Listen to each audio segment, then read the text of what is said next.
मी आता हे पहिल्यांदा सांगतोय. सो मी सारेगामापामध्ये येणं was not always 100% my choice. मी तिथे होतो, मी सिलेक्ट झालो म्हणून मला मिळालं. आणि जे आपण पैसे कुठल्याही कॉम्पिटिशनमध्ये जिंकतो ते ऑडियन्सलाही सांगूया आपण. एक मुलगा आपल्या आयुष्यात 2दा शाळेत जातो. पहिल्यांदा जेव्हा आई वडील त्याला त्याच्या शाळेत नवीन नाव टाकतात, छान कपडे घेऊन देतात, आणि त्याच्यानंतर दुसऱ्यांदा ज्या दिवशी त्याचं लग्न होतं. तर मला हा प्रश्न विचारायचा आहे की तुम्हाला लग्न करावं असं का वाटलं? असं कोण विचारतं? म्हणजे आय वॉन्ट टू से की लिव्ह इन मध्ये राहणं ही आमची चॉईस नव्हती. कसं काय?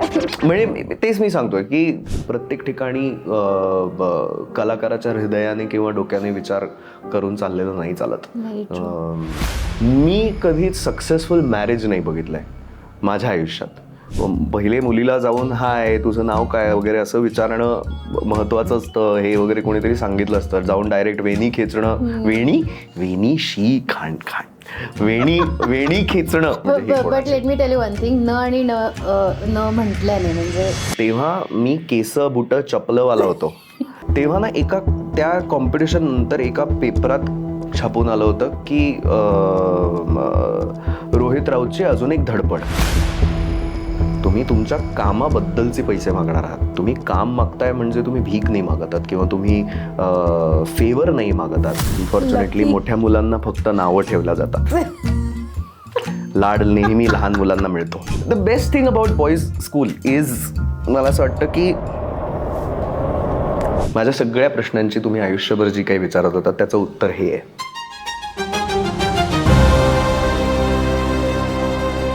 हाय रोहित, व्हॉट्सअप. पहिला असशील तू की ज्याला मी दादा म्हणत. I'm glad.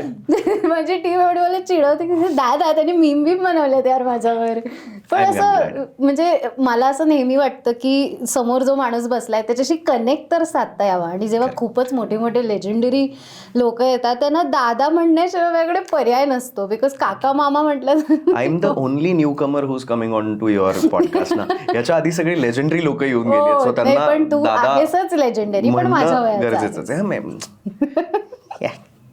पहिलं तर खूप खूप कॉंग्रॅच्युलेशन. थँक्यू. तू पहिल्यांदा पहिला आलेला आहेस फायनली. अथक परिश्रमांनंतर, एवढ्या कॉम्पिटिशन नंतर. येस. नाही पण तू जेव्हा मी हे तुझं म्हणणं ऐकलं होतं की तू सगळ्या कॉम्पिटिशन्समध्ये सेकंड आलायस, तेव्हा मला खूप म्हणजे एकतर मला स्वतः मी दिसले तुझ्यात. कारण माझं कायम हे होत आलंय की मी कायम सेकंड किंवा यायचेच नाही किंवा सेकंड यायचे, कुठलंही असेल मग ते फील्ड. सो काय जास्त अवघड वाटतं अशा सिच्युएशन मध्ये जेव्हा तू सेकंड आलेला असतोस, की हरणं की ऑलमोस्ट जिंकणं? सी आता ना हे माझ्याबरोबर पहिल्यांदा घडलंय की मी जिंकलोय वगैरे. तर ह्याच्या आधीपर्यंतची माझी मेंटॅलिटी मला इथपर्यंत साथ देत होती सगळं छान छान करायला, की ठीक आहे यार, नाही जिंकलो तरी काय झालं, काही टेन्शन नाही वगैरे. एक ते असतं ना, आपण स्वतःला कन्व्हिन्स करतो, ठीक आहे यार वैसे भी विनर का कहाँ कुछ हुआ है, किंवा विनरचं कुठे काय झालंय. तसंही कोण ओळखतं एवढ्या कॉम्पिटिशन नंतर. जिंकलेल्याला कोणी लक्षात नाही ठेवत, जो काम करतो त्याला लक्षात ठेवतात वगैरे. तर मला असं वाटतं ही सगळी वाक्य इतकी वर्ष मनाला बरी वाटायला खरंच फार छान होती. की हो, आपण नाही जिंकलो म्हणून काय झालं, पण आपण स्टील काम करतोय, आपण रेलेव्हंट आहोत, आपण अजूनही आपल्याच क्षेत्रात काम करतोय. ह्याच्यासारखं मोठं सुख नाही आहे की आपल्याला ॲटलिस्ट विसरण्यात नाही आलं लोकांकडनं, किंवा लोक आपल्याला कुठल्या ना कुठल्या पद्धतीने का होईना अजून लक्षात ठेवतायत ना. So that's a good thing. आणि ह्या पद्धतीने घेत आलेलो. But the inner child in me was always crying की यार, do I not deserve it. म्हणजे व्हॉट इज द थिंग. माझी मेहनत कमी पडतीये, माझं टॅलेंट कमी पडतंय, माझं लक कमी पडतंय, काय कमी पडतंय आपल्याला काही कळत नाही. कारण फ्रँकली स्पीकिंग मला दुसरं काही येत नाही करायला. गाणं सोडून किंवा म्युझिक रिलेटेड गोष्टी सोडून मला दुसरं काही येत नाही. मी अभ्यासात काय फार असा ब्रिलियंट स्टुडंट होतो असं नाही आहे. त्यामुळे I don't have any backup. So this is what I have to do. मला हेच करावं लागणार आहे आणि हेच मी करत राहणार आहे आयुष्यभर. पण तो एक प्रश्न सतत असायचा. And when I finally won आयपॉप जिंकल्यानंतर पहिले 5 मिनटं फारच भारी वाटलं की फायनली जड ट्रॉफी आपल्या हातात आहे. ह्याच्या आधीपर्यंत एक हलकी ट्रॉफी मिळायची पण ती जड मनाने स्वीकारायचो. आता जड ट्रॉफी एक हलक्या मनाने स्वीकारताना की हा चल फायनली आपण केलंय बाबा, आपण पोचलो. अँड मला असं वाटतं again I am really very grateful की देवाच्या घरात अंधार आहे पण काय म्हणतात, देर है बट अंधेर नाही असं म्हणतात ना, तसं की उशिरा का होईना but I got the trophy for the reason जे मला खूप आवडेल आयुष्यभर सेलिब्रेट करायला. की स्वतःची गाणी, स्वतःचा आवाज, स्वतःचे शब्द ह्या गोष्टीसाठी ती विनिंग ट्रॉफी मिळाली आहे. सो ते सर्वात जास्त भारी वाटलं. आणि मग 5 मिनिटांनंतर परत स्वतःला सांगितलं की इतके वर्ष आपण दुसरे येत होतो तरीही फार काही बदल घडलेला नाही आहे. पहिले आलोय, फार काय बदल घडणार नाही आहे. आपण जसे आहोत तसे राहूया आणि जे कंटिन्यू करतोय ते कंटिन्यू करूया. सही आहे. सो लहानपणी म्हणजे मला तुला लहानपणीच्या गोष्टी विचारायला आवडतील कारण मला वाटतं मी ज्या वयाची असताना तू स्टेजवर होतास आणि मी तुला घरातनं पाहत होते. सो कदाचित मला तुझ्यासारखं तेव्हा व्हायचं होतं आणि आजही मला असं वाटतं की यार कसलं भारी काम केलंस तू, आपण ह्याच्यासारखं झालो असतो तर, किंवा मला ह्याच्यासारखं व्हायला काय करावं लागेल. सो तुझ्यासाठी सक्सेसफुल माणूस ही जी काय म्हणतात त्याला संज्ञा आहे, तर ती तुला लहानपणी काय वाटायची? म्हणजे मला असं वाटायचं की स्टेजवर जाणारी आणि टीव्हीवर दिसणारी माणसं ही सक्सेसफुल आहे. सो तुला लहानपणी काय वाटायचं, बिकॉज तू ऑलरेडी स्टेजवर होतास? मला खरं तर काहीच वाटायचं नाही ग लहानपणी. कारण त्या वयात तेवढा विचार करायला वेळही मिळाला नाही आणि थांबून हे बघायला की आपण काय करतोय किंवा काय नाही करतो त्याच्या आधीच I was on the stage. So तेव्हाचं तर माहिती नाही पण आत्ता बघताना असं वाटतं की सक्सेसफुल होण्यामागची व्याख्या कदाचित ही असावी की बालपण मिस करावं लागतं, नाती थोडीशी लांब जातात, काय म्हणतात त्याला, you can not enjoy everything in life. So being successful is very lonely. So rather than being successful, I would rather be celebrated कोणीतरी. तर कारण मला ते आता काय मी कसं सांगायचं मला कळत नाहीये पण मी सारेगामापामध्ये येणं किंवा मी लहानपणी स्टेजवर येणं was not always 100% my choice. So म्हणजे मला गाणं शिकायला आवडतं, मला गाणं खूप आवडायचं, मी गाणं शिकायचो. सो लहानपणी बरेचदा आपल्याला आपले पेरेंट्स किंवा आपल्या घरचे म्हणतात ना की अरे तू स्कॉलरशिपसाठी ट्राय कर, तुला मिळेल. सो 4थीसाठी स्कॉलरशिप ट्राय केली. तशा पद्धतीने की एक कॉम्पिटिशन आहे, आपण करूया का, पार्टिसिपेट करूया का. So we were not even planning. म्हणजे माझ्या आणि माझ्या वडिलांचं हा कधीच प्लॅन नव्हता की आपण सारेगमला जाऊया, तिथे गाणं करूया आणि तिथे फेम मिळवूया किंवा it was not like that. माझे बाबा नेहमी मला सांगायचे की जर तुला आपण कुठपर्यंत पोहोचलोय हे पडताळायचं असेल किंवा बघायचं असेल तर just go in some competition. आपल्याला ना कळतं की आपलं नाणं किती वाजू शकतंय किंवा काय कमी आहे किंवा काय आपण अजून सुधारायला पाहिजे. सो आम्ही ॲक्च्युली खरं तर फक्त याच्यावर गेलो होतो की जाऊया ऑडिशनला, रिजेक्ट होऊया आणि घरी येऊया. कारण प्लॅन वॉज ऑलवेज की पहिले क्लासिकल कम्प्लीट करायचं शिक्षण, त्याच्यानंतर दुसरीकडे कुठेतरी जायचं, वेगळ्या पद्धतीचं म्युझिक. सो माय बाबा इज व्हेरी मच फिरता माणूस, त्यांच्या पायाला चक्र आहे असं आम्ही लहानपणीपासून त्यांना म्हणतो. कारण जेवढ्या बदल्या त्यांच्या झाल्यात किंवा जेवढी शहरं मी बदलली आहेत माझ्या लहानपणापासून आत्तापर्यंत, तर मला असं फार कधी एका शहराबद्दलचं किंवा एका जागेबद्दलचं कुतूहल नव्हतं. मला नेहमी कुतूहल असायचं की या शहरांमधनं मला काय मिळणार आहे, what memories I am going to create in this city. So आमचा तो प्लॅन होता की आपण भारतभर फिरूया.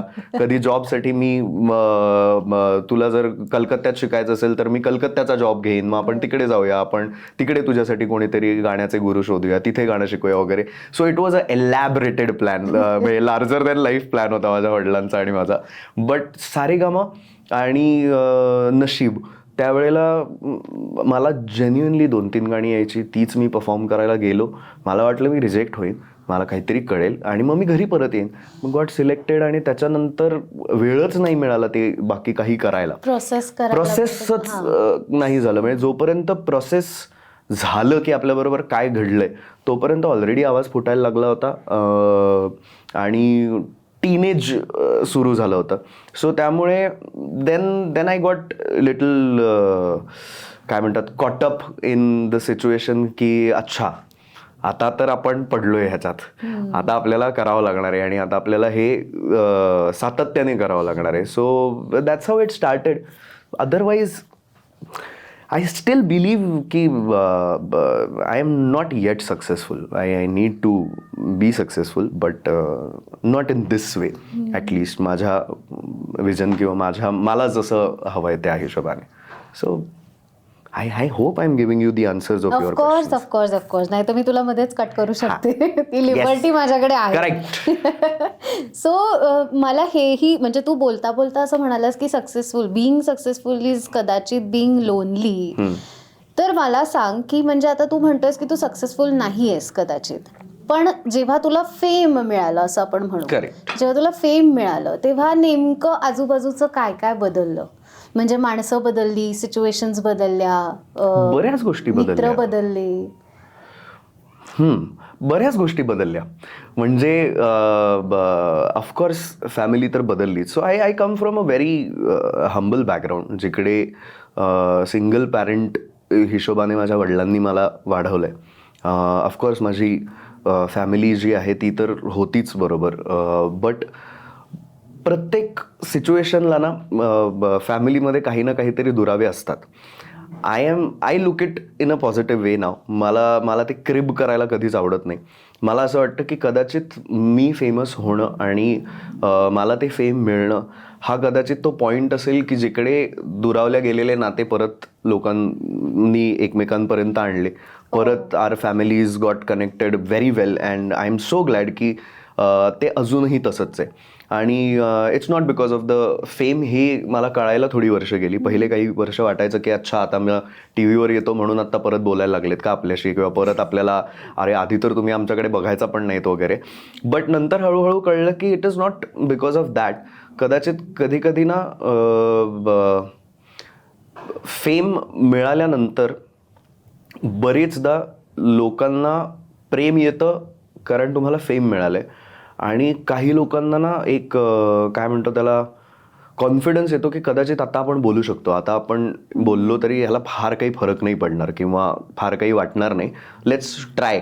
म्हणून लेट्स ट्राय वाल्या झोनमध्ये बरीच लोकं आली होती, ज्यापैकी बरीच लोकं अजूनही माझ्या आयुष्यात आहेत. तुला डॅड इश्यूज होते आहेत? नाही, I guess not. I might have complaints but issues तर डेफिनेटली नाही आहेत. कारण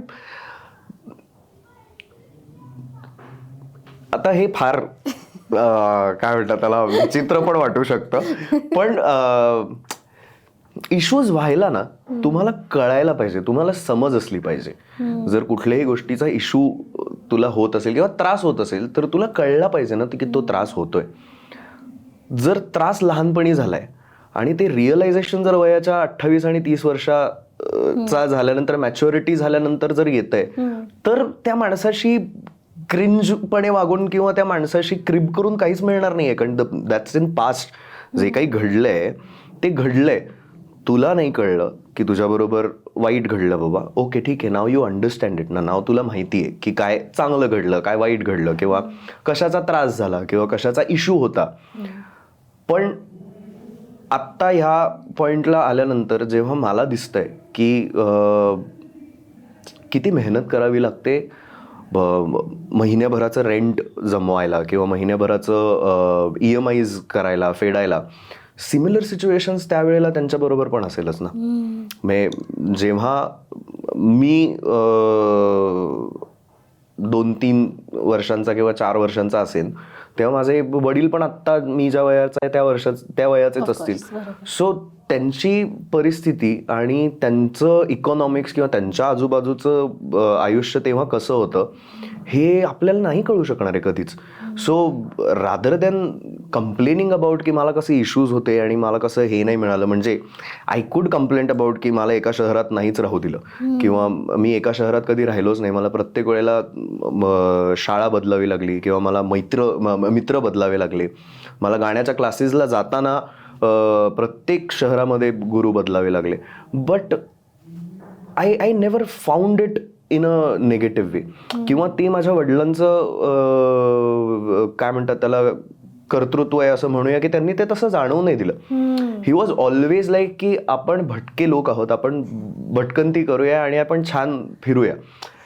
त्या माणसाने ना मला पैसा कमवायला नाही शिकवला, त्या माणसाने मला माणसं कमवायला शिकवली की you just be connected with people ना. काय होतंय, आज पैसे आहेत उद्या नाही आहेत, आपण फिरूया.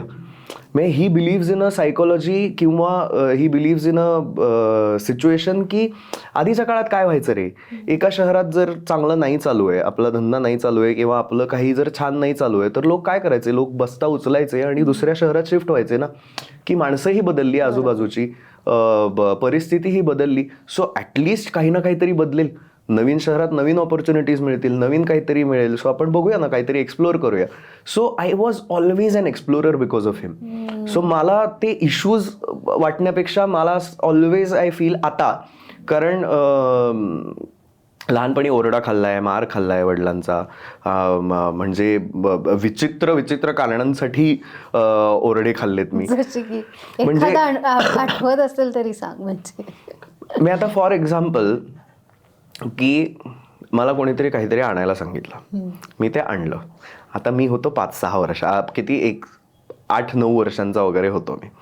तर आता एखाद्या लहान मुलाला जर तुम्ही पैसे दिलेत आणि सांगितलं की चॉकलेट आण बाहेर ना आणि मला दे, तर तो चॉकलेट दिल्यानंतर उभा राहणार ना की मला थोडंसं मिळेलच की ह्यातनं एक तुकडा तरी मला एक चॉकलेटचा मिळेल, किंवा मला बक्षीस म्हणून ॲटलिस्ट एक 25 पैसे 4 आणे मिळतील, किंवा मला थोडंसं मिळेल का chocolate.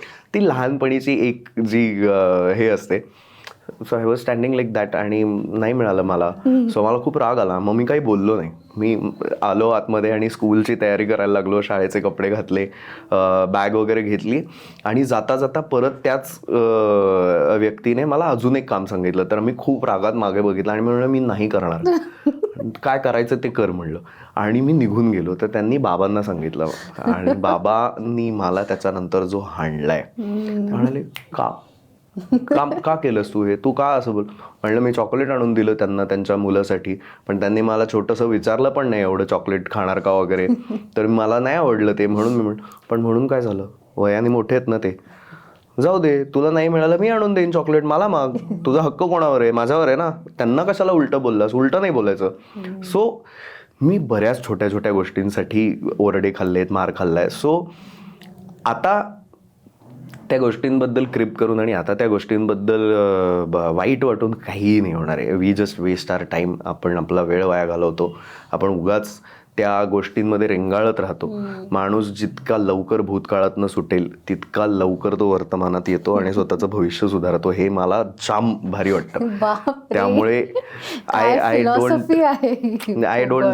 Don't get stuck in the past किंवा जे काही घडलं असेल. I am a big forgiver की काही झालं ठीक आहे यार, नेक्स्ट टाइम देख लेंगे. सो डॅडी इश्यूज तो नाही आहे, बट डॅडी लव बहुत.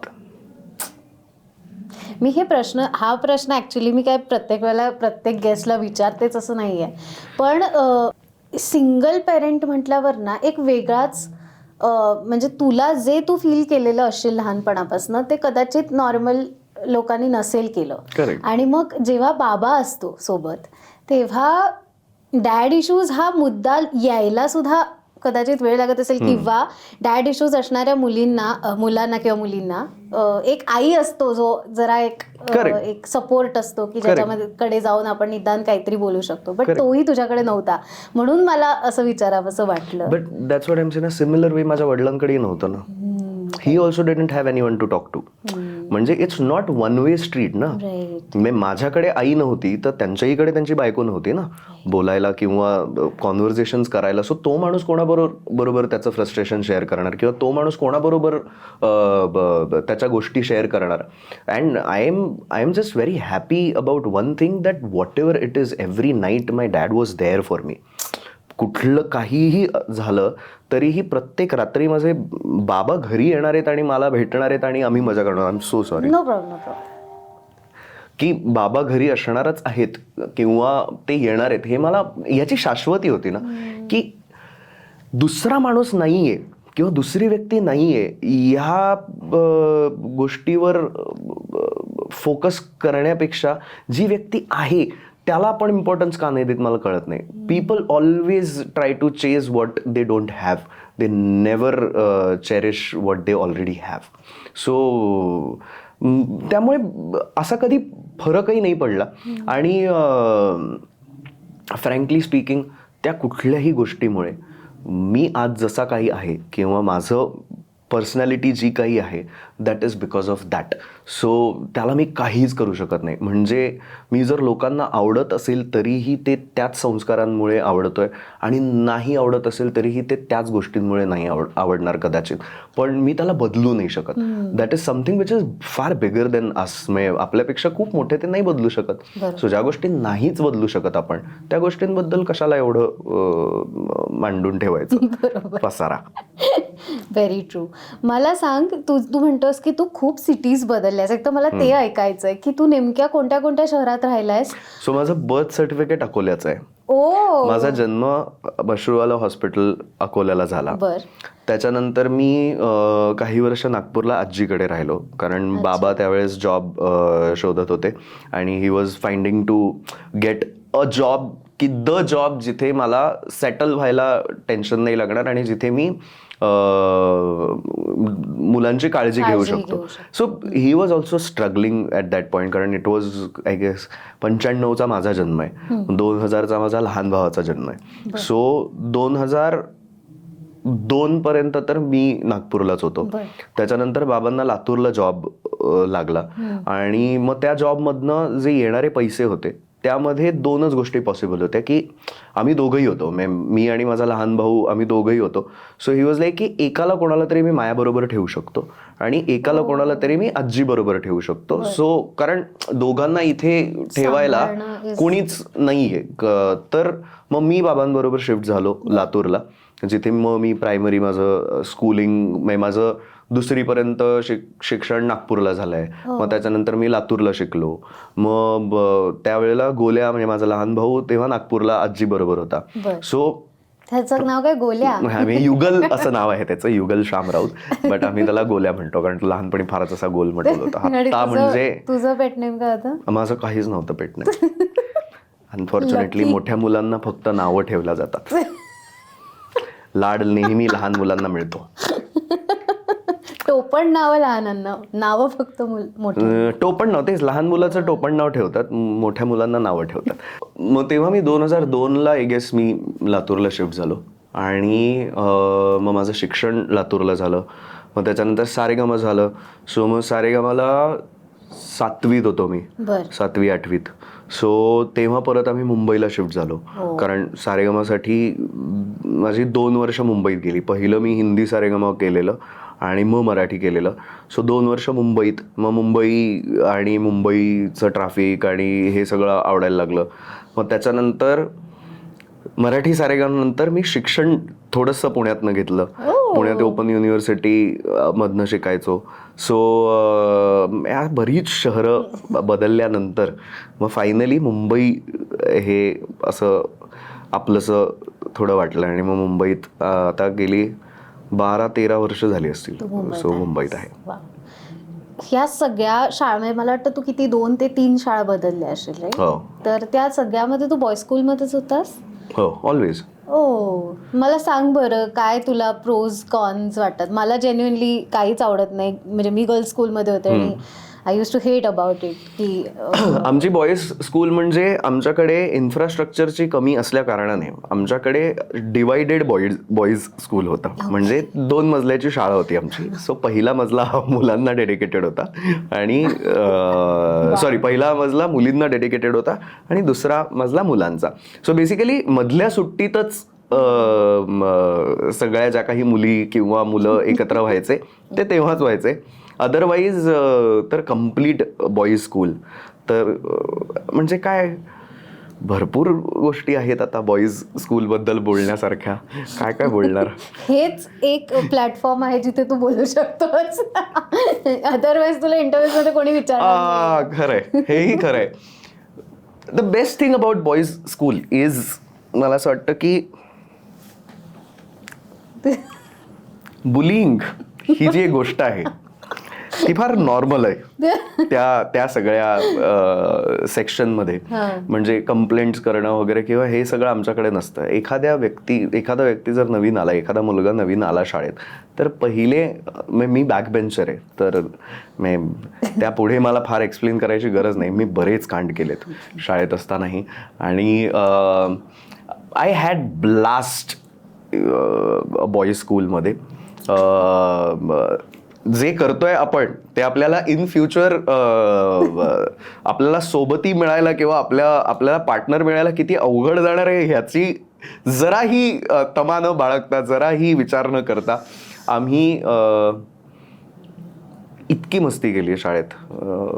म्हणजे आता फर्स्ट मजल्यावर मुलींची शाळा असायची ना, तर इम्प्रेस कसं करायचं की काहीतरी आयुष्यात एक ट्विस्ट पाहिजे. ऑफकोर्स. सो दुसऱ्या मजल्यावर ना पहिल्या मजल्यावर उडी मारणं जस्ट टू इम्प्रेस गर्ल्स. किंवा 2 मुली अशा उभ्या असतील काहीतरी गप्पा मारत, त्यांच्यामध्ये उडी नाही तर या एंडपासनं त्या एंडपर्यंत कॉरिडॉरच्या पळत येणं, काहीतरी फार अर्जंट आहे असं सांगणं आणि त्या 2 मुलींच्या मधनं असं स्लाईड होऊन वगैरे जाणं. असे बरेच प्रयत्न, बरेच कर्मकांड केलेले आहेत आणि फायदा नाही झाला कधी नंतर त्याचा. पण म्हणजे हे करून झालाही नसता एक्झॅक्टली. कारण अजिबात इम्प्रेस व्हावं कोणी असं नाही. कधीच नाही. माकडचाळे हा एकच शब्द आहे त्या वेण्या खेचणं तर करेक्ट म्हणजे एक्झॅक्टली. त्याच्याने तर लग्न हाऊ झालं. Social I was. किती सोशल होतो मी बघ. मला ते कधीच जमलं असतं जर कोएड असली असती आमची शाळा तर. पण आमची बॉईज स्कूल होती so everyone like was bro code पहिले. तर काय स्टील आय फाइंड इट अम्युझिंग. मला असं वाटतं की बॉईज स्कूल पण म्हणजे तू एन्जॉय केलंच रादर. मला असं वाटलं होतं की यार कायच म्हणजे मला कॉलेजमध्ये गेल्यावर मुलं एलियन वाटायचे. म्हणजे हे कोण आहेत, हे काय आहे, म्हणजे मी ह्यांच्याशी कसं वागू मला माहितीच नाहीये की मुलं आजूबाजूला असणं इज नॉर्मल ऑर एबनॉर्मल असं माझं व्हायचं लिटरली. हो कारण ते गर्ल्स स्कूल म्हटलं आणि त्यातल्या त्यात बिल्डिंगमध्ये वगैरे अशी असायची पण त्यांचा अर्धा वेळ तर त्यांची भांडण्यातच जायचा. त्यामुळे त्यांच्याशी असा कधी संबंध असं चाललेलाच नाही. सो तिथे मग असं मला वाटायचं की अरे हे काय. आणि मग त्यामुळे ना मला अजूनही असं वाटतं की माझ्या शाळेमध्ये माझ्या आयुष्यात मुलं का नाही आली. तो एक खूप वेगळा अनुभव असला ना की मी फक्त मुलींमध्ये असायचे. I never thought it like. मी असा विचार नाही केलाय कधी. पण हा मजा तर आली असती त्यावेळेला जर मैत्रिणी असल्या असत्या किंवा भेटल्या असत्या तर बऱ्याच गोष्टी सोप्या झाल्या असत्या. हो म्हणजे पहिले मुलीला जाऊन हाय तुझं नाव काय वगैरे असं विचारणं महत्वाचं असतं हे वगैरे कोणीतरी सांगितलं असतं. जाऊन डायरेक्ट वेणी खेचणं, वेणी शी खांड वेणी खेचणं हे पहिलं फर्स्ट मूव्ह कशी काय असू शकते ना. म्हणजे but let me tell you one thing. न आणि न म्हटल्याने म्हणजे याने काही फरक पडत नाही असा आपला एक आरपारचा एपिसोड आहे प्राजक्ता हणुंगरचा. हे बघ सो मी ना ट्रॉमटाईज आहे. नक्की बघा. पण मी ट्रॉमटाइज्ड आहे, मी ट्रॉमटाइज्ड आहे या गोष्टीने. मी जेव्हा पहिल्यांदा आलेलो ना मुंबईत, तेव्हा मी केस बुट चपलवाला होतो. हा, मेदू वडाला मी मेंदू वडा म्हणायचो. ओके. तर मला इतकं छळलंय ना माझ्या आजूबाजूच्या लोकांनी, आजूबाजूच्या पार्टिसिपेंट्सनी वगैरे. काय चपलं म्हणजे तू एकत्र 6 चपलं वगैरे घालतोस का? चपलं बुट केस, तू केस कापायला चाललायस का वगैरे. मला खूप चिडवण्यात आलंय. सो तेव्हापासून I got conscious about it की मी जर बोलत असेल तर न किंवा न ची गल्लत नाही झाली पाहिजे. आता ते काय म्हणतात त्याला, गावाकडनं आलेल्या मुलाला ते बसवलेलं असतं ना डोक्यात. सो आता ती त्याची सवय झाली आहे मला. So I am very use to it आता. पण असं कधी झालं तर युजली नाही तर आणि पाणीच आहे मी. But you should feel proud about it. Because आम्ही म्हणजे मला हे एक पुण्यात आल्यानंतर खूप कळलं. मी पण आधी तुझ्यासारखीच होते आणि मला तर वेगळं फिल्टर आउट करायची गरज पण नाही लागली. बिकॉज मी म्हणजे अंगवळणीच गोष्टी होत्या. सो पण त्याच्यानंतर जेव्हा मला रिअलाइज झालं की प्रत्येक भाषा ही खूप जास्त त्या पद्धतीची असावी आणि त्यातच खूप गोडी आहे आणि खूप मजा आहे. लहेजा किंवा ते शब्द किंवा ते उच्चार हे खूप छान आहे. आणि ते त्यांनी तसं म्हणजे कोणावरही हे बर्डन नसावं भाषेचं की बाबा ही भाषा मला अशीच पद्धतीने बोलता आली पाहिजे, असं बर्डन नसायला पाहिजे. बट आता ठीक आहे, आपल्या बरोबर झालंय, आता आपण काय करू शकतो. आता सवय लागली आपल्याला स्पष्ट मराठी बोलायची किंवा प्रमाण भाषेतली मराठी बोलायची सवय लागली. त्यामुळे आता ते आहे. पण बोली भाषा माझी अजूनही तशीच, काय करायला हवं, कुठं चाललाव, बरं आहे का नाही, तसंच आहे. त्यामुळे बरं, तू या शहरांमधनं काय काय घेतलंस म्हणजे तुला? Oh is it the best thing is accents. मला प्रत्येक शहरात राहून त्या प्रत्येक शहरातल्या भाषेचा लहेजा जो काही मिळाला ना, आणि वर्ड्स म्हणजे अगदी रॅन्डम उदाहरण द्यायचं झालं ना तर प्रत्येक गोष्टीला वेगवेगळ्या पद्धतीने बोलल्या जातं ना. म्हणजे इकडे आता मी जिकडं वाढलोय तिथे तो जो पलिता ज्याला आपण म्हणतो, पलिता किंवा उलटणं, कालथा, see. So these are the words. हे मी बरंच शिकलो की कुठल्या गोष्टीला काय काय म्हणतात किंवा ऍक्सेंट वाईज काय होऊ शकतं. म्हणजे मी नागपूरला राहिलो किंवा मी आहे मूळ नागपूरचा, त्यामुळे ती भाषा माझी घरची भाषा आहे. सो आम्ही घरी बोलत असताना ते कॉमनली, हो काय करून राहिला रे, बरं आहे का, हो चाललंय का सगळं व्यवस्थित. मी माझ्या लहान भावाशी पण जेव्हा बोलतो तेव्हा ते नागपूरच्याच भाषेत येतं, कारण ते घरची तो ॲक्सेंट आहे. आता लातूरला गेलो की मग लातूरचा ॲक्सेंट आपोआप येतो की हा भैया का करायला लावा. आमच्याकडे दादा किंवा ह्याच्याऐवजी भैया म्हणतात.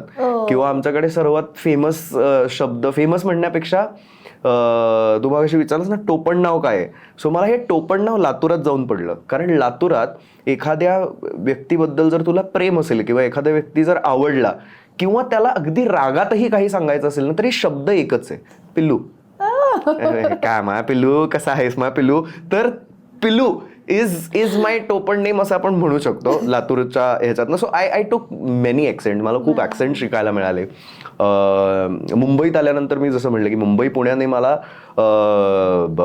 ओळख करून दिली कुसुमाग्रज किंवा नाधो महानोर, पु ल देशपांडे यांच्यासारखं मराठी काय वाचायचं किंवा काय नेमकी पुस्तकं वाचली पाहिजेत. So I learn language and connections ह्या शहरांमधनं मी जर काही घेतलं असेल तर. कारण मी आजही कुठल्याही शहरात जर गेलो तर आय नो फॉर शुअर की माझ्या ओळखीचं एक घर किंवा एक कोणीतरी आहे जिथे मी I can stay a night आणि मी त्यांच्या घरी राहून त्यांच्याबरोबर जेवून छान मजा करू शकतो. सो ती एक गोष्ट मला बऱ्याच प्रमाणात मिळाली ह्या शहरांकडनं. आणि त्याचा फायदा पण मला झाला माझ्या गाण्यामध्ये. कारण फॉर्च्युनेटली ॲज अ सिंगर मला वेगवेगळ्या पद्धतीची लँग्वेजेसची गाणी पण गायला मिळाली. मराठीतलीच ॲक्सेंट म्हणतोय की गावरान गाणी पण गायली आहेत, प्रॉपर रोमॅन्टिक हृदयात वाजे समथिंग सारखं पण आहे. सो मला त्या ॲक्सेंट्सचा फायदा झाला. आणि ॲक्सेंट्स खाणं प्रत्येक ठिकाणचं आणि recipes is what I got from all the शहर. काय रेसिपीज एक्सप्लोअर केल्या आहेस आणि कोणती रेसिपी तुला आवडते? बऱ्याच रेसिपीज आवडतात मला. म्हणजे आमच्या साईडवरनं नागपूरच्या साईडला आता वडा भात बनतो किंवा आम्ही कडगोळे म्हणतात लातूरच्या साईडला. आता त्याला काय काय म्हणतात? कडगोळं म्हणजे काय असतं? कडबोळं ऐकलंय मी. कडबोळं जे आहे इट्स द सेम, फक्त आता कडबोळे ते क्रिस्पी आणि हे असतात ना, दिवाळीत खायचे. करेक्ट, बरोबर. So kadgole is basically a gravy version bhaji. So basically ताजे कडगोळे घ्यायचे आणि त्यांना तळण्याच्या ऐवजी ते उकड काढायची. म्हणजे पाण्यातनं कडबोळे काढायचे. So basically you mix besan, atta, some spices, म्हणजे हळद झाली, मिरची झाली, तुम्हाला ज्या हिशोबाने बनवायचं असतील ते. त्याचं झालं. त्याच्यानंतर त्याची आपण वातीसारखं हे केलं, त्याला गोल केलं. ओके, सो ते झाले कडबोळे तयार. आणि एका साईडला any kind of gravy that you like. म्हणजे आमच्याकडे वेगवेगळ्या पद्धतीने बनायची. सो आता जर सीझन वाईज मेथी किंवा पालक असेल, सो पालक मेथी पण आम्ही त्या ग्रेव्हीमध्ये टाकून कडबोळे टाकून we use to, it's like a one meal. म्हणजे त्याच्या सोबत काही खायची गरज नाही. सो म्हणजे काय म्हणतात, देसी मॅगी सारखा प्रकार आहे तो. आणि इट्स फ्रेश, पटकन बनतं आणि इट्स लाईक फुल मील. कारण आटा, बेसन आणि सगळंच असतं, त्यामुळे ते हेवी पण होतं, ग्रेव्ही सूप सारखं पण लागतं.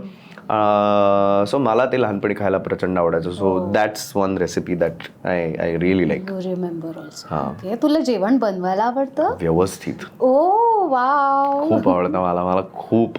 माझं प्रेम आहे जेवण बनवणं. I know for the fact की पॅरलल युनिव्हर्समध्ये कुठेतरी मी गायक वगैरे काही नाही आहे. माझं हॉटेल रेस्टॉरंट असणार आहे कुठेतरी. मी विकतोय तिकडे असं चायनीज वगैरे दिसतं मला. मला प्रचंड आवडतं फूड. पण मग तुम्ही म्हणजे कसं मॅनेज करता? आता मी थोडंसं तुमच्या लग्नावर येईन. म्हणजे तुमच्या आधी एक ती फेज झाली की तुम्ही लिव्ह इन मध्ये होता, त्यामुळे तुम्ही एक्सप्लोअर केल्या बऱ्याच गोष्टी, असं सगळं होतं. पण त्याच्यानंतर तुम्ही लग्न केलं. एकतर मला हा प्रश्न विचारायचा आहे की तुम्हाला लग्न करावं असं का वाटलं? असं कोण विचारतं? म्हणजे आय वॉन्ट टू से की तुम्ही लिव्ह इन मध्ये ऑलरेडी एकत्र राहताय. So how does it make different? म्हणजे काय फरक वाटला तुम्हाला लग्न करणं आणि लिव्ह इन मध्ये राहणं? हा करेक्ट. या अर्थाने विचारत असेल तर बरोबर आहे. माझं का वाटलं नाही लग्न करावं असं? तर नाही, मग एक तर लिव्ह इन मध्ये राहणं ही आमची चॉईस नव्हती. कसं काय? म्हणजे तेच मी सांगतोय की खूपदा ना या गोष्टींबद्दल वेगळ्या वेगळ्या पद्धतीने घेतल्या गेली ही गोष्ट. लिव्ह इन मध्ये राहणं ही आमची चॉईस नव्हती, ही आमची नेसेसिटी होती. कारण लॉकडाऊन चालू होतं आणि कोणाचकडे पैसे नव्हते दोघांपैकी. सो प्रॅक्टिकल आयुष्य बघायला गेलं तर लॉकडाऊन होण्याच्या जस्ट 8 महिने मी इंडियन आयडलमध्ये होतो. त्यामुळे मी ना बाहेरचं रेकॉर्डिंग केलंय ना मी बाहेरचे शोज केले. सो माझ्याकडे पैसेच नाही आहेत. आणि जे आपण पैसे कुठल्याही कॉम्पिटिशनमध्ये जिंकतो ते ऑडियन्सलाही सांगूया आपण 90 दिवसानंतर मिळतात आमच्या अकाउंटला, आणि तेही 30% कट होऊन. त्यामुळे ती प्राइज मनी कधीच नाही येत. सो त्या लॉकडाऊनमध्ये पैसे नाही आहेत. बरं, ती तिचं घर रेंटवर चालवत होती, मी माझं घर मुंबईचं रेंटवर चालवत होतो. आणि अनफॉर्च्युनेटली एक 6-1 महिन्यानंतर ना असं झालं की नाही आहे अभि, आता नाही होणार आहे हे. म्हणजे थोडं जड जात आहे दोघांकडचं रेंट काढणं. ऑल्दो आमच्या दोघांच्याही घरमालकांनी आम्हाला थोडी सूट दिली होती रेंटमध्ये वगैरे, पण नवीन एक पैसाच कमवायची संधी नाही आहे. सो ते करणार कसं? आणि that was the only reason की आम्ही घरच्यांना सांगितलं की हे आहे बाबा, आम्ही नाही करू शकत होत. म्हणजे मला अजूनही आठवतं, मी बाबांबरोबर जे बोललो होतो, बाबा इन द सेन्स जुईचे बाबा, आता माझे सासरे जे आहेत त्यांनाही मी बाबाच म्हणतो. सो त्यांच्याशी मी बोलताना हेच आमचं बोलणं झालं होतं की जर मला हिला व्यवस्थित ठेवायची असेल आमच्या बरोबर आणि हे संसार जर व्यवस्थित गाठायचा असेल पुढे, तर म्हणलं आत्ता पैसे साठवणं फार गरजेचं आहे. आणि आत्ता ह्या क्षणाला तिच्याहीकडे नाही आहेत, माझ्याहीकडे नाही आहेत. सो तुम्ही सांगा काय करायला पाहिजे. 2 BHK आम्ही दोघांनी मिळून, म्हणजे माझा 2 BHK होता आणि जुईचा 1 BHK होता. सो म्हणलं आप थोडंसा म्हणजे काहीतरी कन्सेशन द्या आम्हाला. विनवण्या क्लुप्त्या केल्या आहेत तेव्हा जाऊन ते झालंय, कारण प्रॅक्टिकल रिझन होतं. त्याच्यानंतर नशिबाने आय डोंट बिलीव्ह दिस. मी सांगते का. सो परत मी म्हणेन की चॉईस नव्हतं असं तू कसं, म्हणजे तू मित्राबरोबर पण शिफ्ट होऊ शकला असतास. एक्झॅक्टली. बट त्याच्या आधी दोघांच्याही घरच्यांना आम्ही एकमेकांवर प्रेम करतो, लग्न करतो हे सांगून आमच्या घरातल्यांसाठी छोटं छोटं एक हे झालेलं होतं. ओके. म्हणजे आयडियली ओरिजिनल प्लॅन वॉज की इंडियन आयडल संपवायचं, 1 महिन्याचा ब्रेक घ्यायचा आणि लगेच लग्न करायचं. सो माझं लग्न 2019ला असणार होतं, होणं अपेक्षित होतं. सो त्यामुळे घरी तयारी त्या हिशोबाने चालू होती दोघांच्याही. पण लॉकडाऊनच आलं. सो आता काय करणार, आता काय माहिती. सो त्यामुळे असं नव्हतं की फक्त आईवडिलांना माहिती. आईवडिलांबरोबर आमची जी क्लोज फॅमिली होती, फ्रेंड्स होते, त्यांना सगळ्यांना माहिती होतं की आत्ता थोड्या दिवसांनी हे लग्न करणार आहेत आणि यांचं लग्न होणार आहे. सो त्या परिस्थितीखाली आमच्याकडे दुसरा काही ऑप्शनच नव्हता. कारण अदरवाईज म्हणजे का मी सांगतोय चॉईस नव्हता, कारण आम्ही दोघंही अशा बॅकग्राऊंडमधनं येतो ना की ज्याच्यामध्ये लिव्ह इन रिलेशनशिप हा जो क्रायटेरिया आहे हा पहिला थॉट नाही आहे की लिव्ह इन रिलेशनशिपमध्ये राहूया की त्यांनी काहीतरी मजा कळेल किंवा त्यांनी काहीतरी बरं होईल वगैरे. It's not like that. If you love someone, तुमचं जर कोणावर प्रेम आहे आणि तुम्हाला जर कोणी आवडत असेल तर तुम्ही त्याच्याबरोबर राहणारच आहात आणि तीच तर मजा आहे ना. म्हणजे फार फनी उदाहरण आहे, पण म्हणजे काय म्हणतात त्याला, आपण इमॅजिका किंवा अशा कुठल्या तरी ठिकाणी जाऊन सगळ्या राईड्स केल्यानंतर नाही मला मजा आली तरच मी पैसे देणार आहे असं थोडी करतो. मला माहिती आहे की मला आयदर मजा येऊ शकते किंवा नाही येऊ शकत. That's the risk that's the thrill of marriage. की पटेल नाही पटेल माहिती नाही, पण त्याच्या मधलं जे आहे की आज थोडंसं मला बदलावं लागेल हिच्यासाठी, उद्या तिला बदलावं लागेल माझ्यासाठी, थोडंसं काही ना काहीतरी ॲडजस्टमेंट करून आपल्याला हा संसार पुढे नेता यावा. तो एक जो क्रायटेरिया होता ना तो कायम डोक्यात होता. सो त्यामुळे live in was not the first choice की आपण करूया का, कारण आमचं ऑलरेडी सांगून झालं होतं की आम्हाला करायचंय लग्न एकमेकांशी. There is no other choice for her as well and for me as well, की आम्ही असं दुसरं काही युटर्न नाहीये ना. तर त्यामुळे घरच्यांना पण ते सोपं गेलं सांगायला आणि ते पटलं पण त्यांना. आणि आम्हाला त्याचा फायदाच झाला की बेडवर ओला टॉवेल टाकायचा नाही पासनं ते इतके वाजता रात्री येणार असतील तर फोन कर, बेल मारू नको. जे काही टॉवेलचं जे काही उदाहरण आहे युनिव्हर्सल आहे. किती लोक एकच उदाहरण देतात, आपण काहीतरी वेगळं उदाहरण द्यायला पाहिजे. नाही, अनफॉर्च्युनेटली हे कालचक्र साधारण 2000-3000 वर्ष जुनं आहे, नाही बदलू शकत आपण याला.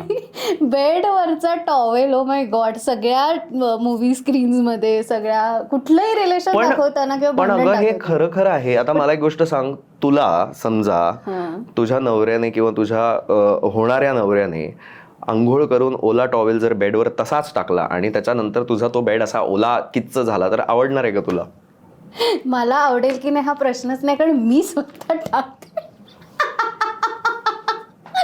आणि माझा टॉय लेजिट ओला चिंबसतो बिकॉज मी केस माझे काही म्हटल्यावर. ही पहिली सी, एक मुलगा आपल्या आयुष्यात 2दा शाळेत जातो.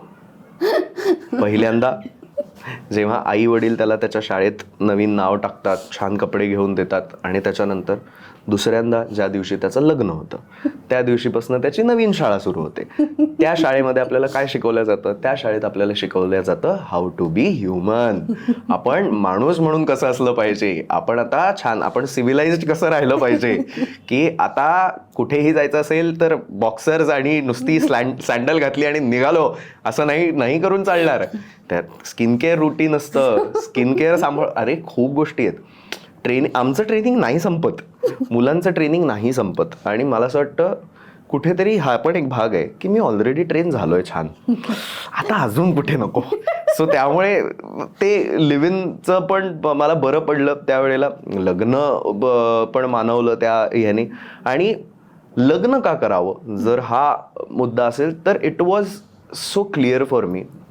एकतर 2 गोष्टी आहेत माझ्या आयुष्यात. मी कधीच सक्सेसफुल मॅरेज नाही बघितलंय माझ्या आयुष्यात, लहानपणापासून किंवा माझ्या आयुष्यात असं कोणी दुसरी बाजू नाही आलं कधीच सांगायला. सिंगल पॅरेंट असल्यामुळे so I was always conscious आणि थोडासा क्युरियस की काय आहे हे नेमकं प्रकरण, काय की घाबरतात का लोक, लग्नाला का घाबरतात किंवा लग्न टिकवायला का घाबरतात किंवा का नाही टिकू शकत किंवा काय आहे हा प्रकार. इतके वर्ष आमच्याकडे तर कधी असं काही झालं नाही. आपण जे ऐकतो की आमच्या आजी आजांनी तर एवढा संसार केला, त्यांच्या आईवडिलांनी एवढा संसार केला, त्यांना कधी प्रॉब्लेम नाही आले, आता हे आत्ताच काय प्रॉब्लेम यायला लागलेत किंवा आत्ताच काय व्हायला लागलंय. सो मला असं नेहमी एक कुतूहल आणि क्युरिओसिटी होती की करून बघूया, कदाचित आपलं चांगलं असेल, कदाचित अपना अच्छा टर्न हो जाएगा. So the things that my dad couldn't give me I could give to my childrens. माझ्या मुलांना मी ते एक सिक्युअर वातावरण जे घरातनं मिळायला पाहिजे प्रत्येक मुलाला, ते कदाचित आपण देऊ शकू. So there are lots and lots of things but the biggest reason to marry Jui was because she is the one. तिच्या व्यतिरिक्त दुसरं कोणी नाही जिच्याशी लग्न करायची इच्छा होईल. म्हणजे मला नाही आठवत की मी जुईला कधीच हा प्रश्न विचारला असेल की आपण रिलेशनशिपमध्ये येऊया का. मी जेव्हा जेव्हा तिला विचारलंय तेव्हा मी तिला हेच विचारलंय की मी लग्न करणार तुझ्याशी, मला लग्नच करायचंय. I need you to be my wife. मला जुईली रोहित राऊत झालेली हवी असतो रादर दॅन एनिथिंग एल्स म्हणलं. कारण रिलेशनशिप्स आणि लग्न या खूप वेगळ्या गोष्टी आहेत. म्हणजे you need to be so sure की तुम्ही त्या एकाच व्यक्तीबरोबर आयुष्यभर कम्फर्टेबल आहात आणि सेम वाईज वर्सा समोरचा व्यक्तीही तुम्हाला तेवढंच कम्फर्टेबल फील करून देतो. सो जेव्हा इन अ वे खूप घासून गुळगुळीत केलेलं वाक्य असेल कदाचित की प्रत्येक मुलगा त्याच्या बायकोमध्ये आई शोधतो आणि प्रत्येक मुलगी त्याच्या नवऱ्यामध्ये वडील शोधते की एक रिस्पॉन्सिबिलिटी शोधते. ह्याचा अर्थ काय आहे ना, पुरुषांना काम करण्याच्या चक्करमध्ये तुम्ही रडायचं नाहीत, तुम्ही इमोशन्स तुमचे मांडायचे नाहीत. ह्या सगळ्या क्रायटेरियामध्ये बांधून ना एक फेक पौरुषत्व युजली आपल्याकडे आणलेल्या जातं. तो जेव्हा घरी जातो आणि त्याच्या बायकोसमोर रडतो किंवा त्याच्या बायकोसमोर काही गोष्टी सांगतो ना, तेव्हा त्याला ती लिबर्टी मिळते की तो परत लहान मुलांसारखा वागू शकतो. सो ती लिबर्टी मला जिथे मिळते किंवा तो कम्फर्ट मला जिथे मिळतोय ना, मी त्या व्यक्तीबरोबर जर लग्न नाही केलं तर मग काय मजा. सो तो कम्फर्ट महत्त्वाचा आहे माझ्यासाठी आणि that comfort I found in Jui and same I hope she found in me. So त्यामुळे I was very keen and very sure की येस लग्न. मी तुला सांगू का, तुझा हा अप्रोच मला म्हणजे मी पहिल्यांदा ऐकते असं कोणीतरी म्हणताना की मी कुठलंच सक्सेसफुल मॅरेज बघितलं नाहीये म्हणून मी लग्न केलं. आणि हे लिटरली म्हणजे पहिल्यांदा माझ्या आयुष्यात घडतं की असं कोणीतरी म्हणतंय. बिकॉज कायमच लोक घाबरत आली आहेत किंवा उलट अशी काही हिस्ट्री असेल तर न लग्न करणारीच लोक मी बघितली आहेत. सो हा अप्रोचच किती सुंदर आहे की यार, कारण परिस्थिती नाही बदलू शकत. मी परत कदाचित मी तेच रिपीट करतोय असं होईन, पण मैथिली काय आज आपल्याकडे आहे ग मेंटल हेल्थ आणि ह्या सगळ्या गोष्टींवर बोलायला किंवा त्याच्यासाठी लक्ष द्यायला. आज आपल्याकडे क्लिनिक्स आहेत, आज आपल्याकडे तेवढी गोष्ट आहे. Has anybody asked the question की आपल्या आईवडिलांच्या वेळेला हे होतं का? कदाचित त्यांचे प्रॉब्लेम्स बोलून सुटले असते ना, कदाचित ते जर एकमेकांशी बोलायला कम्फर्टेबल असले असते किंवा कोणी जर त्यांना हे सांगितलं असतं की भाई बोलण्याने प्रश्न सॉल्व्ह होतो, तर त्यांनीही ते करून बघितलं असतं ना. पण ज्या काळात ते वाढले त्या काळात पुरुषाचा फेक इगो आणि बाईने सहन करण्याची वृत्ती ह्याच्या बाहेरच नाही निघाली लोक. त्यामुळे बरेच मॅरेज असे माझ्या आयुष्यात बघितलेत की ते नाही वर्कआउट झाले, पण नंतर साला काही वर्षानंतर ना ते एकमेकांशी बोलले आणि त्यांना कळलं की प्रॉब्लेम सॉल्व्ह होणे जैसा तो था, म्हणजे तो झाला असता प्रॉब्लेम सॉल्व्ह, पण आपण बोललो नाही, आपण कदाचित तो वेळ नाही दिला. सो मला असं वाटतं ते गायडन्स त्यांना नाही मिळालं, पण आपल्याला मिळतंय ना. आपल्याला म्हणजे आपण जर आपल्या जुन्या पिढीच्या चुका रिपीट करत राहिलो तर मग इव्हॉल्व्ह आपण कसे होणार? आपल्याला त्या चुका नाही करायच्या आहेत ना, म्हणून तर लोक सांगतायत ना, म्हणून तर आई वडील आयुष्यभर सांगतायत ना की हे नको करूस, हे करशील तर फसशील, हे करशील तर ते फसशील. वॉट एव्हर त्यांचे एक्सपिरियन्सेस नाही आहेत खरं तर. त्यांचा अनुभव हा त्यांच्या चुका आहेत, जे ते तुम्हाला सांगतायत की ही माझी चूक आहे, इथे या रस्त्यावर गेलास तर हा खड्डा आहे, तुला हवंय तू पड, तुला लागेल, तुला तुझं कळेल, मी सांगायचं काम केलंय. सो जर मला माहिती आहे की इथे खड्डा आहे आणि हा खड्डा अवॉइड कसा करायचा हे मला माझ्या आईवडिलांनी सांगितलंय, माझ्या घरच्यांनी सांगितलंय, माझ्या मोठ्यांनी सांगितलंय, आय शुड अवॉइड इट. आणि जर मला नाही अवॉइड करता आला आणि मी जर पडलो ना त्या खड्ड्यात, तर आउटकम वेगळं असलं पाहिजे. कारण लास्ट तुमच्या आधीच्या माणसाने हे ऑप्शन चूज करून बघितलंय, ह्या ऑप्शनचे पडसाद काय आहेत आणि ह्या ऑप्शनचे उत्तरं काय आहेत हे तुम्हाला ऑलरेडी माहिती आहे. Choose the different option, outcome वेगळं असेल. You should always try to get out of the situation no matter what. Instead of getting की नाही चाललंय ह्यांचं, आता मग आपलं काय होणार आहे, आपण कशाला करूया, जाऊ दे ना. नाही ना, तू परत तीच आपण तो डॉमिनो इफेक्ट थांबवायला पाहिजे ना कुठेतरी. तो डॉमिनो इफेक्ट आपण नाही थांबवला तर कोण थांबवणार आहे? तर मला तरी तसाच विचार करता येतो. लहान वयात खूप जास्त सक्सेस मिळाल्यानंतर मोठेपणी तो टिकवता येत नाही, हे असं पण खूप वेळा ऐकतो. सो मला माहित नाही, म्हणजे माझं ऑब्झर्वेशन आहे तुझ्या बाबतीतलं की तू कदाचित सतत कॉम्पिटिशन्समध्ये जाण्याचं कदाचित हे कारण असू शकेल की तुला सतत ग्राउंडेड राहायचंय, किंवा तू सतत स्वतःला तिथेच बघतोयस की मी आता मी पुन्हा झिरोपासून सुरुवात करतोय. सो कॉम्पिटिशन्समध्ये काय असतं तर तेच असतं, तुमचा एक्सपिरियन्स मॅटर करतो का? हो करतो. तुमचं डेडिकेशन मॅटर करतं का? हो करतं. तुम्ही आत्तापर्यंत काय घेऊन आलात ते सगळं मॅटर करतं का? करतं. पण तरीसुद्धा तुम्ही डे 1ला झिरोपासूनच सुरुवात केलेली असते प्रत्येक कॉम्पिटिशनला, आणि ती ऑडिशनची जी फेज असते. सो मला हे कायम वाटत राहिले, कारण खूप लोक ऑडिशनचं नाव काढलंस आणि मला एक हे झालंय, तर मला ऑडिशनला जे होतं तेच, मला शू आली, मी शू मला प्रेशर येतं कारण अशा सिच्युएशनला. नाही जाऊन ये please. Thanks, I excuse. So मी असं म्हणत होते की मला असं वाटतं की ते तुझं पॅरामीटर आहे कॉम्पिटिशन्समध्ये पार्टिसिपेट करण्याचं, की तुला पुन्हा झिरोपासून सुरुवात करायची इच्छा होते किंवा वाटतं असं करावं. सो मला हे सांग की कॉम्पिटिशन्सनी तुला म्युझिक रिलेटेड खूप गोष्टी नवीन नवीन शिकवल्या असतील, दिल्या असेल. मला हे समजून घ्यायचं की कॉम्पिटिशन्सनी तुझ्या पर्सनॅलिटीमध्ये तुला काय डिफरन्स जाणवतो किंवा कॉम्पिटिशन्समुळे झालेला असा? फेलियर्सची भीती नाही आता, रिजेक्शनची भीती नाही आहे कॉम्पिटिशन्समुळे. कारण कॉम्पिटिशन्सने ना एकच गोष्ट होते की जर एखाद्या वेळेस चढली असेल ना हवा डोक्यात, आणि जर आपण त्यावेळेला कुठल्या कॉम्पिटिशनमध्ये गेलो आणि रिजेक्ट झालो, so many people don't even know about it. मी आता हे पहिल्यांदा सांगतोय.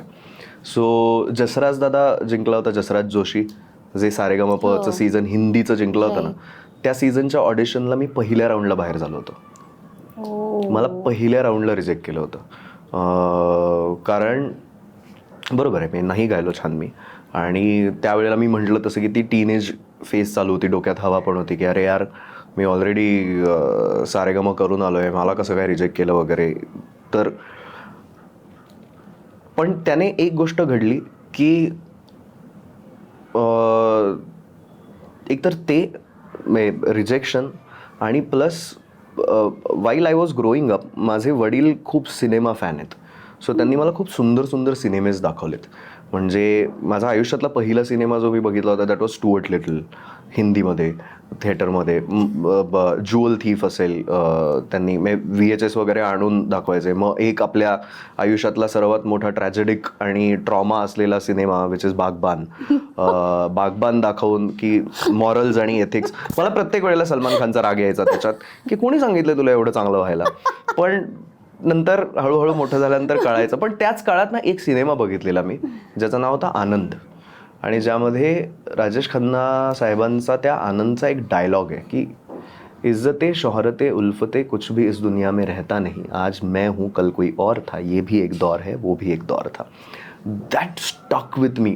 मला ती लाईन इतकी आवडली, पोएटिकली पण आणि नुसती अशी बोलायला पण की काय वजनदार लाईन आहे. तेव्हा ती वजनदार लाईन म्हणून आवडलेली की एखाद्या माणसामध्ये एवढा स्वॅग असला पाहिजे ना की त्याला माहिती असलं पाहिजे की आपण काहीच नाही होत पण आपण खूप काही होत. सो तेव्हा असं वाटायचं. पण हळूहळू त्याचा अर्थ कळला की मी आज गातोय आणि मी आज इथे पोचलोय याचं सर्वात महत्त्वाचं कारण आहे की मला त्या वयात तो सारेगमचा स्टेज मिळाला. मी तिथे होतो, मी सिलेक्ट झालो म्हणून मला मिळालं. माझ्या जागी दुसरा कोणी मुलगा असला असता तर तो सिलेक्ट झाला असता किंवा त्याच्या नशिबात असलं असतं कदाचित, त्याला मिळालं असतं. सो मी माझ्या कलेचं नाही खाते, मी माझ्या नशिबाचं खातोय. सो प्रत्येकाला हे माहिती असणं गरजेचं आहे की इनिशियल डेजला तुम्हाला तुमचं नशीब देतं, त्याच्यानंतर तुम्हाला जर ते टिकवायचं असेल तर मेहनत करायची, त्याच्यानंतर जर टिकवायचं असेल तर फक्त काम करायचं आहे. मग तुम्ही ऑलवेज नशिबावर अवलंबून नाही राहू शकत. सो कॉम्पिटिशन्सनी मला ती गोष्ट दिली की you should always be confident about your craft first rather than मी आधी काय केलं आहे आणि मी कोण आहे. कारण जर तुम्हाला तुमच्या कामामध्ये कॉन्फिडन्स असेल ना तर जगातला कुठलाच माणूस तुम्हाला येऊन हलवूच शकत नाही त्या जागेवरनं. आणि nobody can say anything to you, कारण तुम्ही ऑलरेडी स्वतःला नेहमी पडताळून बघताय. आणि ॲज आय युजली सेन माझ्या सोशल मीडियावर मी जेव्हा काय काय टाकत असतो तेव्हा मी हेच म्हणत असतो की मला आयुष्यभर एक्सप्लोरर म्हणून राहायला प्रचंड आवडेल. की एक व्यक्ती होता बाबा रोहित राऊत नावाचा, ज्याने आयुष्यभर फक्त एक्सप्लोर केल्या गोष्टी, जो फक्त प्रत्येक वळणावर त्याच्या आयुष्याच्या स्वतःला सिद्ध करत राहिला. आणि मला कोणालाच सिद्ध नाही करायची, ही सर्वात महत्त्वाची गोष्ट आहे. ते सगळं मी स्वतःसाठी करतोय.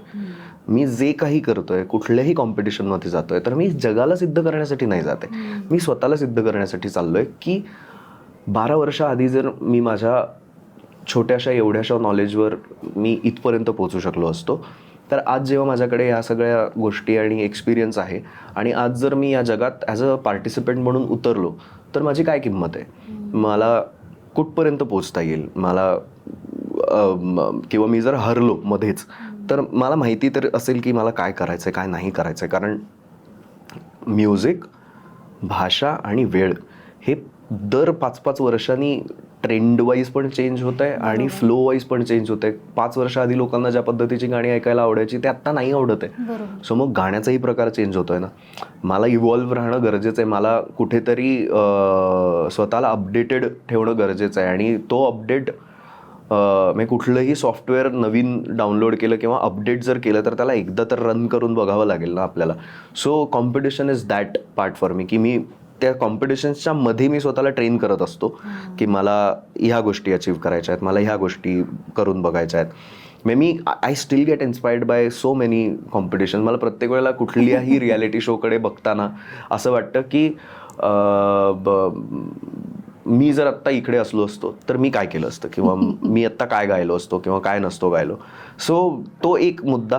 आणि सतत कॉम्पिटिशनमध्ये राहिल्यामुळे पर्सनॅलिटी वाईज पण आता फार नाही फरक पडत की लोक आपल्याबद्दल काय विचार करतात किंवा लोक आपल्याला काय म्हणणार आहेत. कारण त्या सगळ्याची लाज सोडून आपण ऑलरेडी परत शून्यापासून सुरुवात करायचं म्हणतोच होत ना. सो मग कायच फरक पडणार आहे. आणि प्रत्येक वेळेला जेव्हा मी कॉम्पिटिशन केली आहे तेव्हा मी त्या प्रत्येक कॉम्पिटिशन नंतर पण आणि त्या कॉम्पिटिशन दरम्यान पण माणूस म्हणून बराच बदललो. माणूस म्हणून बऱ्याच गोष्टी आल्या. आधी उथळ असायचो, आधी खूप असा काय म्हणतात त्याला शो शायनिंग करणारा मुलगा वाटायचो लोकांना. अरे हा किती ओव्हर ॲक्टिंग करतो, अरे हा किती ओव्हर एक्सप्रेसिव्ह आहे वगैरे असं नुसतं वाटायचं नाही लोकांना, कारण ती पर्सनॅलिटी तशी होती, कारण ती रेझोनेट व्हायची तशी कॅमेऱ्यामधनं किंवा इन जनरल सगळ्या मीडिया माध्यमातून. ऍक्टिव्हिटीजच एवढा करायचास की ते होऊनच अंगवळणी पुन्हा. आणि ऑल्सो एक इंटरव्ह्यू आहे, एक इंटरव्ह्यू म्हणण्यापेक्षा एक बातमी आहे, जी बातमी माझ्या सतत डोक्यात असते. मला आता न्यूजपेपरचं नाव आठवत नाही आहे, पण जेव्हा मी मराठी सारेगमप केल्यानंतर हिंदी सारेगमप मेगा चॅलेंज नावाचा एक कुठलं तरी सीझन आमचं होतं. सो बेसिकली ते सीझन 1995पासून जे काही सारेगम झालेत मराठी हिंदी हाव त्याव सगळे पकडून त्याच्यातल्या बेस्ट पार्टिसिपंट्सना बोलवून एक कॉम्पिटिशन करण्यात आली होती. तेव्हा ना त्या कॉम्पिटिशन नंतर एका पेपरात छापून आलं होतं की रोहित राऊतची अजून एक धडपड.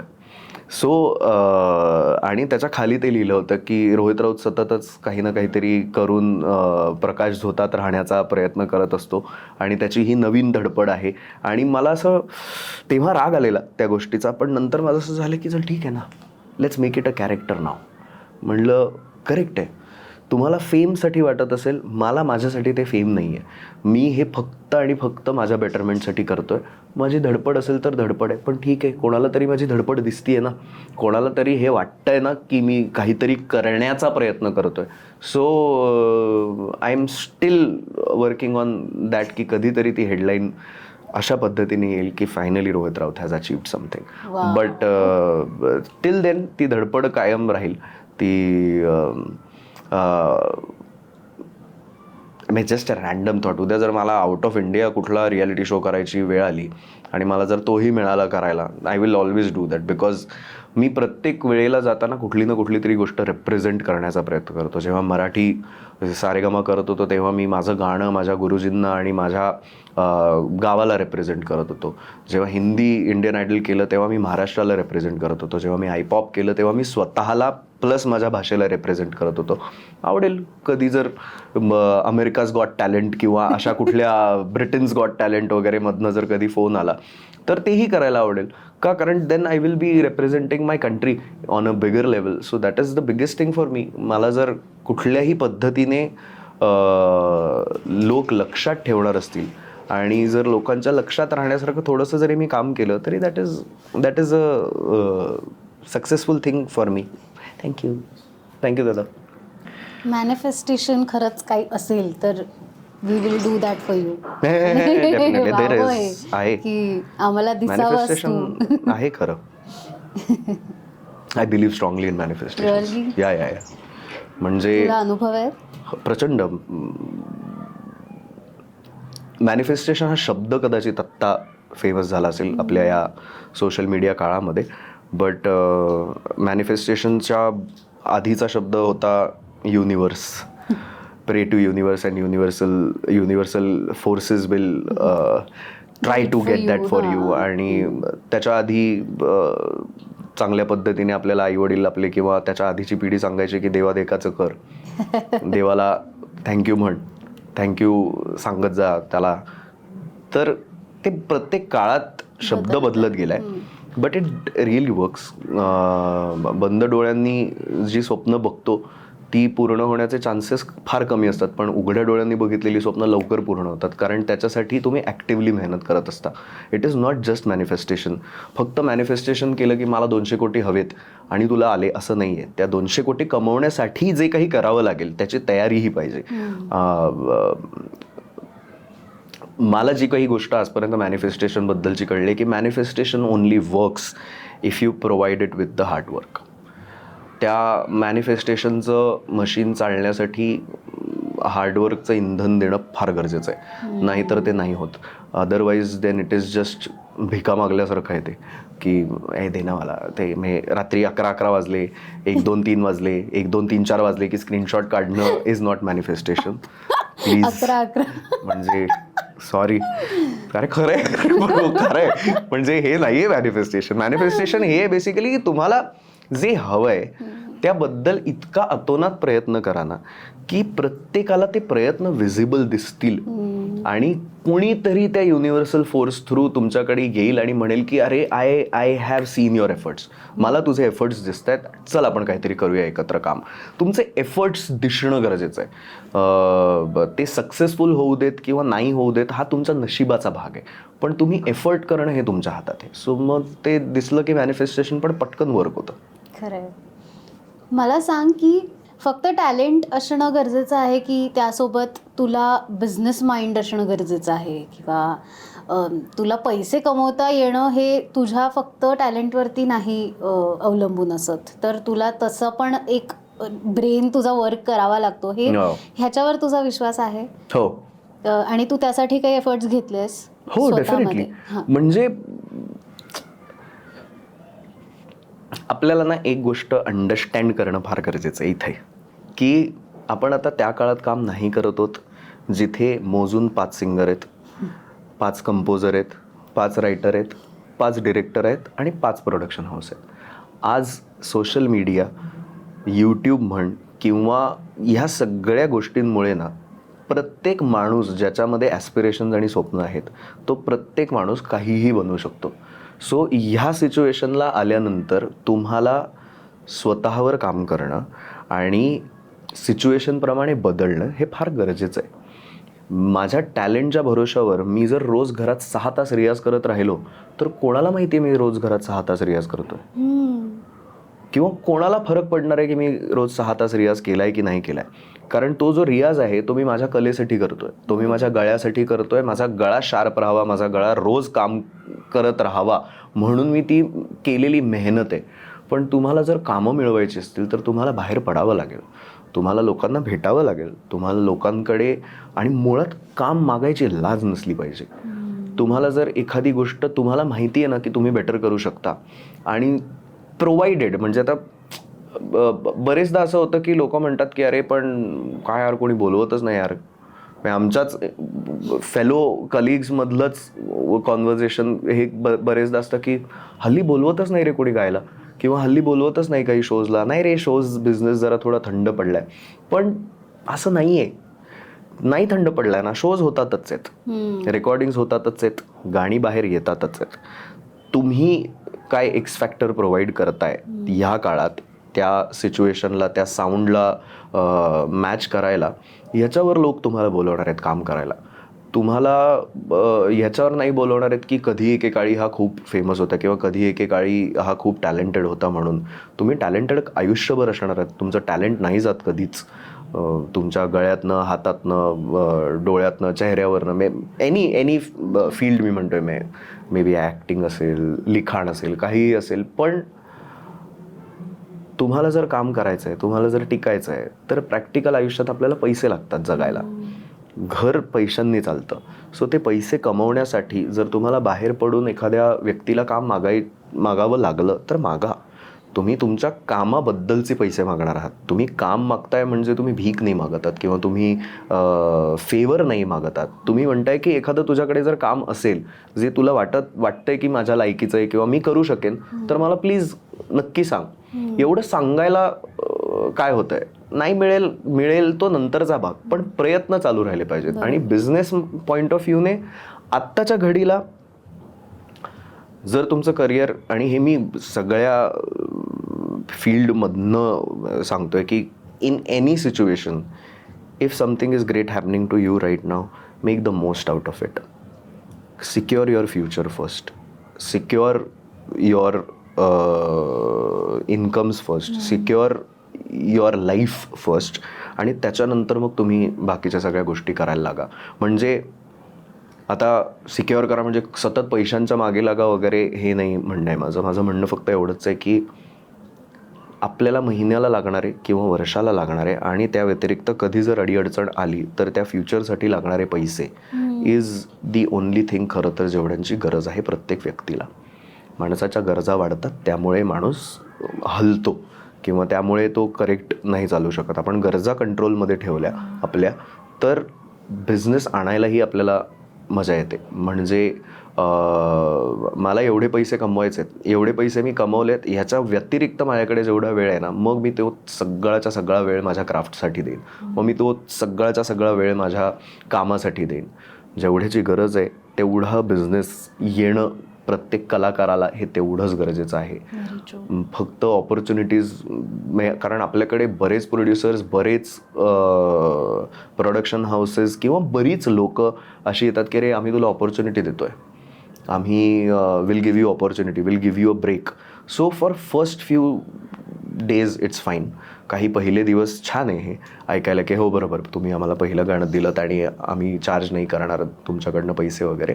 बट एका पॉईंटला प्रोडक्शन हाऊसेस आणि बाकीच्या सगळ्यांनाच हे पण कळणं आणि कलाकारांनाही हे कळणं फार गरजेचं आहे की तुम्ही तुमच्या कलेचे पैसे मागताय. तुम्ही जी वेळ घालवली आहे, जी वेळ तुम्ही दिली आहे त्या गाण्यासाठी, जी कला तुम्ही खर्च केली आहे त्या गोष्टीवर, त्याचा 1 रुपया का होईना पण तुम्हाला मानधन मिळालं पाहिजे. आता ते कम्प्लिटली तुमच्या पर्सनल रिलेशनशिपवर डिपेंड करतं की तुम्ही कोणाकडनं किती पैसे घेता आणि कोणाकडनं किती चार्ज करता. बट पैसे हे घेतले पाहिजेत आणि पैसे हे मिळालेच पाहिजेत. कारण मी छान गातो म्हणून माझं घर नाही चालत ना. मी छान गातो आणि मी त्यातनं पैसे कमवतो म्हणून माझं घर चालतं. सो मी जर पैसेच नाही कमवले आणि मी नुसता कलाकार म्हणून कलेच्या दृष्टीने वावरत गेलो तर उद्या मी फकीर म्हणून राहीन सगळीकडे. कारण माझ्यातल्या कलाकाराला मी जेवढं सॅटिस्फाय करतोय तेवढंच माझ्यातल्या माणसालाही सॅटिस्फाय करणं गरजेचं आहे ना. कारण माझ्यातला कलाकार खुशीने तेव्हाच गातो जेव्हा त्याच्यातला माणूस सॅटिस्फाय असतो, हॅपी असतो की हां चल ठीक आहे, आज आपल्याला छान शो करायचा आहे, छान गोष्टी करायच्या आहेत, काही ठिकाणी ऑपॉर्च्युनिटी चांगली आहेत, काही ठिकाणी बिझनेस चांगला आहे. सो हे बॅलन्स आउट करणं फार गरजेचं आहे की कुठली गोष्ट ऑपॉर्च्युनिटी म्हणून घ्यायची आणि कुठली गोष्ट बिझनेस म्हणून घ्यायची. प्रत्येक ठिकाणी कलाकाराच्या हृदयाने किंवा डोक्याने विचार करून चाललेलं नाही चालत. सो यू नीड टू बी काय म्हणतात त्याला बिझनेस माइंडेड समटाइम्स. ऍक्च्युली हा विषय काढण्याचं कारण इथेच एक बॉय स्टॉक मध्ये कौस्तुभ अत्रे सर म्हणून आले होते आणि त्यांचे ॲम्बिशन्स क्लासेस आहेत पुण्यामध्ये आणि ते कॉमर्स शिकवतात. आणि त्यांनी मला एक खूप मस्त अप्रोच दिला. म्हणजे आता समजा मी गाणारी आहे किंवा मी पॉडकास्ट कंडक्ट करणारी आहे तर मी त्यांना साधा प्रश्न विचारला की माझ्यासारख्या मुलीला ज्यांना आर्ट्समध्येच इंटरेस्ट असेल तर मी कशाला कॉमर्स करायचं. तर तेव्हा त्यांनी मला असं म्हटलं की तू कॉमर्स हा सब्जेक्ट फक्त 11वी-12वी मध्ये निवडण्याच्या दृष्टीने विचार करून माझ्याशी बोलतेस.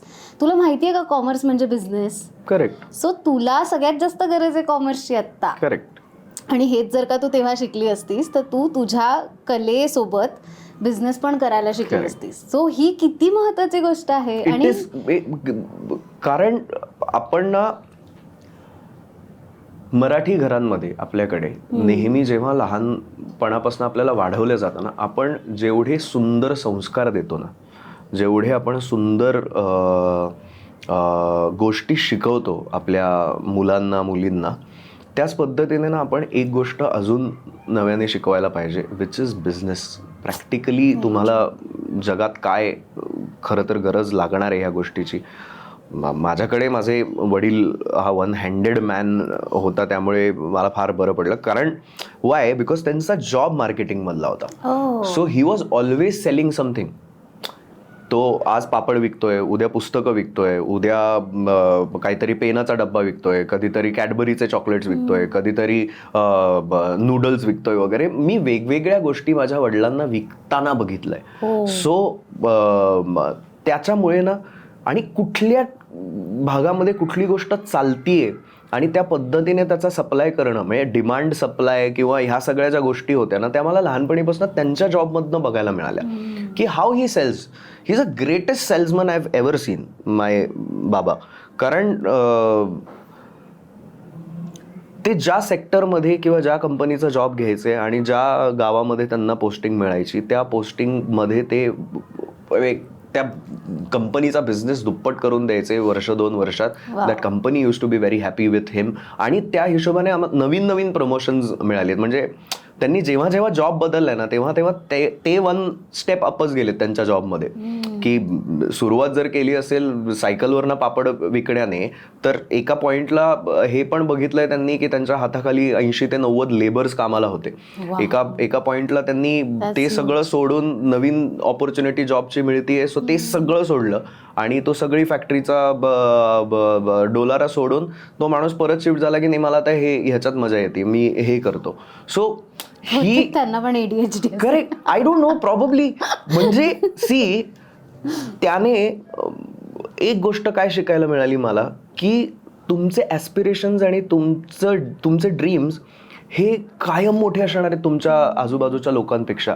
कारण माझ्या वडिलांनी त्यांना जे काही करायचं आहे किंवा त्यांना त्यांचं आयुष्य जसं जगायचं आहे ना, म्हणून त्यांनी लहानपणी त्यांचं घर सोडलं होतं. सो त्यांना माहिती होतं की त्या फ्रीडममध्ये काय मिळतं, त्या फ्रीडमने काय मिळतं. सो त्यांनी मलाही त्या वयात बाहेर काढलं ज्या वयात ते बाहेर होते. ते म्हणाले नाही नाही, यहाँ से तुमको अपना अपना खुद देखना है. तू स्वतःला विकायला लाग किंवा तू स्वतःला सेल करायला शिक. तुझ्या गाण्याच्या भरोशावर तू प्रत्येक ठिकाणी जाऊन तू प्रत्येक वेळेला गाऊन दाखवणार आहेस का? काहीतरी करायला पाहिजे. म्हणजे त्यांचे बिझनेस माइंड किंवा त्यांचा प्रॉडक्ट माइंड, त्यांना गाण्यातलं काहीही कळत नाही, म्हणजे काहीही नाही, ॲब्सोल्युटली नाही. त्यांना फक्त एवढंच माहिती आहे की माझा मुलगा छान गातो, मला याला गाणं शिकवायला आवडेल. याच्या व्यतिरिक्त काही ॲस्पिरेशन्स नव्हते त्या व्यक्तीचं माझ्याकडनं. सो पण नेहमी नवीन नवीन आयडियाज की एक काम कर ना, तू तुझी गाणी रेकॉर्ड कर एका सीडीवर आणि ती सीडी घेऊन जरा वेगवेगळ्या कंपोजर्सकडे जाऊन बस ना, काय होईल, आज नाही बोलवणार, उद्या नाही बोलवणार. मी लिटरली एक्झॅक्टली हेच केलंय. मी जाऊन लोकांच्या स्टुडिओत बसायचो. पहिल्या दिवशी मला कोणी नाही ओळखलं, दुसऱ्या दिवशी मला कोणी नाही ओळखलं. 7 दिवसानंतर एक व्यक्ती, एक मुलगा रोज इथे येऊन बसतोय म्हणल्यानंतर कोणीतरी विचारेल ना की तू काय करतोयस इकडे, क्यों आए हो आप. तेव्हा मी जाऊन माझी सीडी द्यायचो की ही माझी सीडी, ह्यात माझी गाणी आहेत, मी ह्यात एक अभंग गायलोय, ह्यात मी एक फिल्म सॉन्ग गायलोय, ह्यात मी हे गायलोय ते गायलोय, तुम्ही बघा माझा आवाज तुम्हाला कुठे आवडतोय का, माझा आवाज तुम्हाला कुठे वाटतोय का की जाईल बुवा किंवा काहीतरी होऊ शकेल का, मला काही जॉब मिळेल का. ही जी एक्साइटमेंट आहे ना टू गेट समथिंग, ती एक्साइटमेंट लहानपणीपासून शिकवायला पाहिजे. ती गोष्ट फक्त आणि फक्त बिझनेस माइंडेड राहूनच होऊ शकते, जी सिक्युरिटीपेक्षा फार वेगळी आहे. खरं तर त्यात सिक्युरिटी नाही आहे ऑफकोर्स, म्हणजे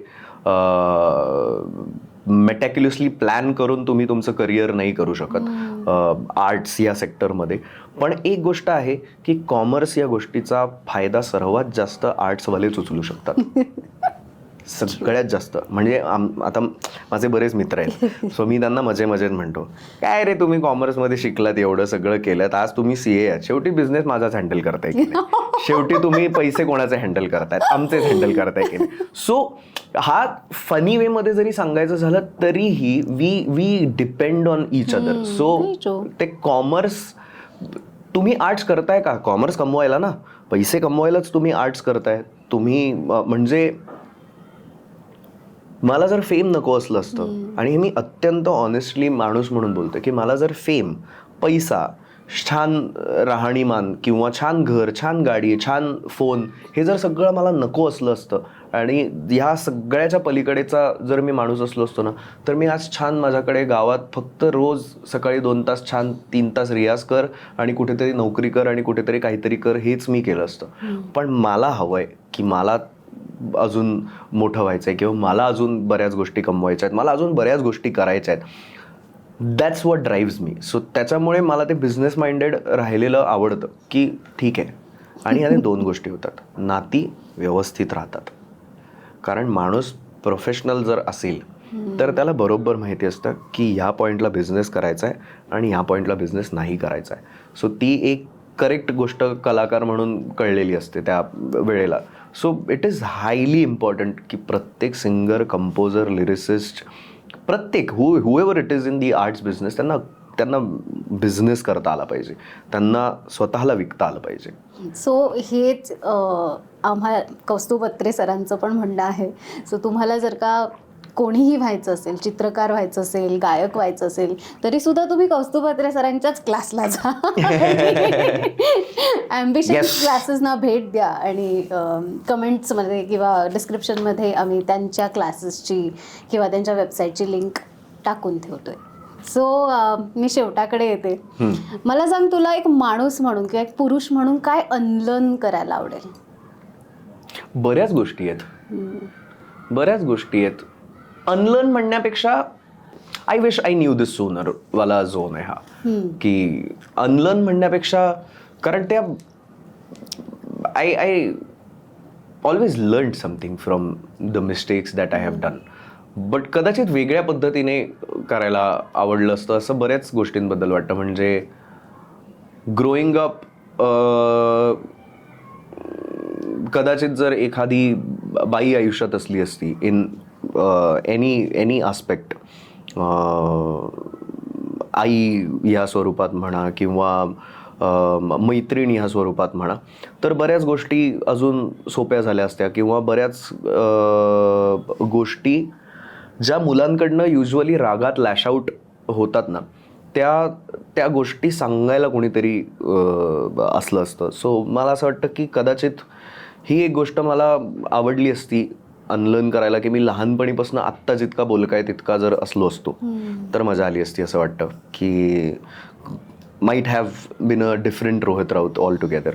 कारण मला फार वेळ गेला ओपन अप व्हायला इन जनरल जगामध्ये.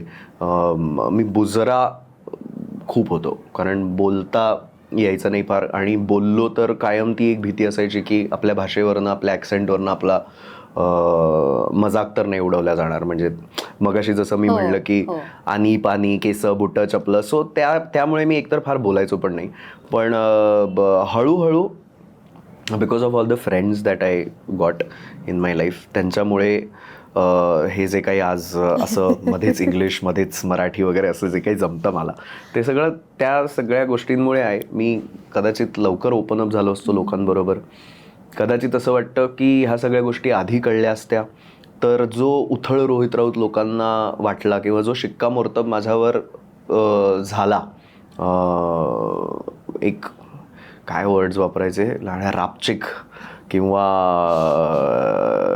काय म्हणतात त्याला, रॉकस्टार परफॉर्मर रोहित राऊत, किंवा बेसिकली लोकांना नाचवणारा, प्रत्येक कार्यक्रमात जो येतो आणि ज्याचं काम एवढंच असतं की शेवटी सगळी नाचव गाणी, अरे ती नाही का ती सगळी नाचणारी गाणी, ती याला द्या, ती तो हा गाईल, तो हा परफॉर्म करेल. सो त्या गोष्टी कदाचित बदलल्या असत्या. कदाचित मी स्पष्टपणे लोकांना सांगू शकलो असतो की मला नाट्यसंगीत गायलाही तेवढंच आवडतं, मला अभंग गायलाही तेवढेच आवडतात. मीही इंडियन क्लासिकल करिअर करण्याचा विचार केला होता, पण again these are almost regrets that didn't turn out to be a regret now. So unlearn म्हणण्यापेक्षा could have been done in a different way असा एक झोन आहे. सो ह्या गोष्टीच आहेत. त्या व्यतिरिक्त तर I don't have any complaint about my life. I am just really really very grateful. देवाचे लाख कोटी कोटी आभार की हा जन्म या देहात दिलाय आणि लोकांची सेवा करण्याचा एक मौका आहे, which is make music, make people happy. त्यांच्या चेहऱ्यावर हसू आणणं, 3 मिनटं का होईना गाणं ऐकून ते हलके होत असतील किंवा त्यांना काहीतरी वेगळं वाटत असेल, त्यांच्या सिच्युएशन्समधनं बाहेर काढता येतं. सो ही जादू आहे, त्यामुळे ही जादू कमवता आली त्या गोष्टीमुळे. सो अनलर्न तर नाही म्हणणार, बट या कुड हॅव लर्न्ड थिंग्स डिफरंटली. पण त्या तू अजूनही करूच शकतोस. आय मीन लर्निंग प्रोसेस कधी थांबत नाही, त्यामुळे ती अजूनही थांबलेली तर नाहीच आहे. अजून एक कॉम्पिटिशन येईलच आणि पुन्हा रोहित राऊत दिसेलच आणि ते अमेरिका गॉट टॅलेंट असावं नक्कीच. हो या डेफिनेटली, मलाही आवडेलच. काहीतरी इंटरनॅशनल करूया आता, कारण it is hi time for us Marathi peeps, Marathi looks, आपली सगळी मराठी माणसं पुढे आली पाहिजेत. सगळ्यांनी मिळून काम केलं पाहिजे. And I am really very fortunate की आता ना कोलॅबरेशन्सबद्दल फार सिरियसली लोक घ्यायला लागलेत. आता ना सोशल मीडियाचा तो एक मला फार एक मज्जा बाजू वाटते की लोक ना मदत मागायला शिकली यार एकमेकांना, की आपण कोलॅबरेट करूया का एखाद्या गोष्टीवर. हे विचारणं खूप सोपं झालं. आधी ते सोपं नव्हतं. आधी प्रत्येकाला ना एक कुठेतरी संकुचितपणा वाटायचा की अरे हा हो म्हणेल की नाही म्हणेल. पण आता ना सोशल मीडियामुळे ते इझी झालंय ना थोडं कोलॅबरेशन्स विचारणं. सो मदती मुळे एकमेकांच्या पुढे जायला फार मजा येईल. सो आय रिअली माझं यावर्षीचं मॅनिफेस्टेशन तर हेच आहे की कमीत कमी 3 ते 4 मराठी सिंगर्सने लॅम्बॉर्गिनीज घ्याव्या. 3 ते 4 सिंगर्सचे इंटरनॅशनल म्युझिक व्हिडिओज बनावेत. आणि हा यार म्हणजे आपल्याकडे सगळं आहे. आपल्याकडे भाषा आहे आणि नुसती भाषा नाही आहे, ती वेगवेगळ्या पद्धतीने मांडण्याची मुभा आहे. वेगवेगळ्या चाली आहेत. आपण महाराष्ट्रीयन फोक म्युझिक सारखं रिचर कल्चर नाही आहे. आपण प्रत्येक गावात वेगवेगळ्या पद्धतीने फोक म्युझिक मांडू शकतो. फोक वेगवेगळ्या इन्स्ट्रुमेंट सकट गायकीमध्ये पण बदलतं. आपल्याकडे एवढं सगळं आहे ना, कॉमर्स नाही आहे. सो ती एक गोष्ट यावर्षी मला असं वाटतं सगळ्यांनी शिकायला पाहिजे की आपण इतके वर्ष चांगलं चॉकलेट चुकीच्या रॅपर्समध्ये विकतोय. आपलं रॅपर चांगलं करूया. आपलं चॉकलेट आयुष्यभर बाप आहे आणि ते आजही बाप असणार आहे, ते आयुष्यभर बाप असणार आहे. म्हणजे त्याला मरण नाही आहे. मराठी रायटिंगला, Marathi the way we express things, म्हणजे आपल्याकडे प्रत्येक फिलिंगसाठी शब्द आहे का. सो प्रत्येक फिलिंगसाठी आपण वेगवेगळ्या पद्धतीने व्यक्त होऊ शकतो लोकांसमोर. सो मला असं वाटतं आता फक्त एकच गरज आहे की आपण पॅकेज करूया गोष्टी छान. आपण छान पद्धतीने लोकांपर्यंत मांडूया. आणि ऑल्सो ऑडियन्सकडनं पण एक अपेक्षा कलाकार किंवा माणूस म्हणून माझी एवढीच असेल की ही ना काही वर्ष द्या नवीन पोरांना. ही काही वर्ष ना please dedicatedly Naveen musicians, Naveen singers जे कोणी येत आहेत ना, फक्त न जज करता ऐका ना. एकदा ऐका काय करतायत ती लोक. कदाचित तुम्हाला नसेल आवडत, पण तुमच्या आजूबाजूच्या मुलांना किंवा तुमच्या मुलांना, तुमच्या नंतरच्या पिढीला ते कदाचित आवडत असेल. कारण that is how we are going to create new sound. आज जर 2000 साली जर अवधूतदादा, स्वप्नीलदा, वैशालीताई किंवा बेलाताई यांना जर कोणी एक्सेप्ट केलं नसतं त्यांच्या साऊंडसाठी, कारण तेव्हा जय जय महाराष्ट्र रॉक करणं हे खूप धाडसी कार्य होतं. सो ते जर तेव्हा एक्सेप्ट केलं नसतं लोकांनी ना, तर आज आपल्याला अवधूतदादा मिळाला नसता किंवा आज आपल्याला स्वप्नीलदा मिळाला नसता. आपण तेव्हा मराठी चाल, मराठी शब्द वेगळ्या बाजात ऐकण्याची सवय लावली स्वतःला.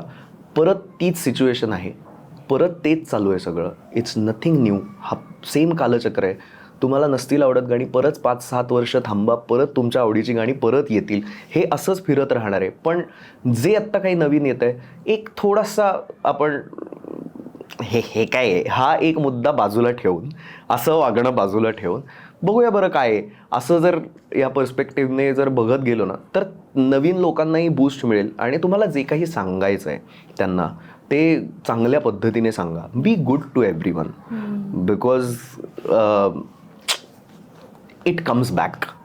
तुम्ही जे काही करता ते सगळं परत येतं. देर इज जे काही आहे त्याला देर इज नो आफ्टर लाईफ. म्हणजे नरक, स्वर्ग वगैरे असं काही नाही. जे काही येते इथेच आहे. इथेच तुमची बोलणी तुम्हाला जी तुम्ही लोकांना दिली ती तुम्ही परत खाणार आहात. तुम्ही एखाद्याला शाबासकी दिली असेल, तुम्हाला परत शाबासकी मिळणार आहे. सो ॲज अन कलाकार आय जस्ट वॉन्ट की ऑडियन्सनी अजून ब्रॉडर पर्स्पेक्टिव्हने विचार करावा की हे जे काही चाललंय ते फक्त आणि फक्त आपली इंडस्ट्री आणि आपली भाषा आणि आपलं संगीत मोठं करण्यासाठीच चाललंय.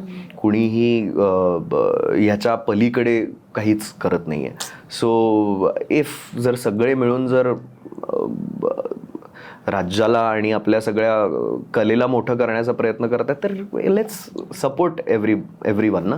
कारण आज जर संजू राठोड मोठा झाला तर अचानक लोकांची बघण्याची दृष्टी बदलली ना. अचानक बाहेरचे प्रोड्युसर्स जे पंजाबी इंडस्ट्रीमध्ये इन्व्हेस्ट करायचे ते आले ना मराठीमध्ये. त्यांना दिसलं ना की मराठीत पण बिझनेस होऊ शकतो, मराठीत पण कुठलं तरी गाणं 200 मिलियन जाऊ शकतं, 300 मिलियन जाऊ शकतं. सो ही पॉसिबिलिटी आहे. सो ह्या पॉसिबिलिटीकडे फक्त बघा. कारण ह्या पॉसिबिलिटीकडे बघितलं ना तर आपल्याला कोणाहीकडे कुठल्याही वेगळ्या इंडस्ट्रीकडे हात पसरवायची गरजच नाही आहे की आम्हाला कामं द्या, आम्हाला बोलवा.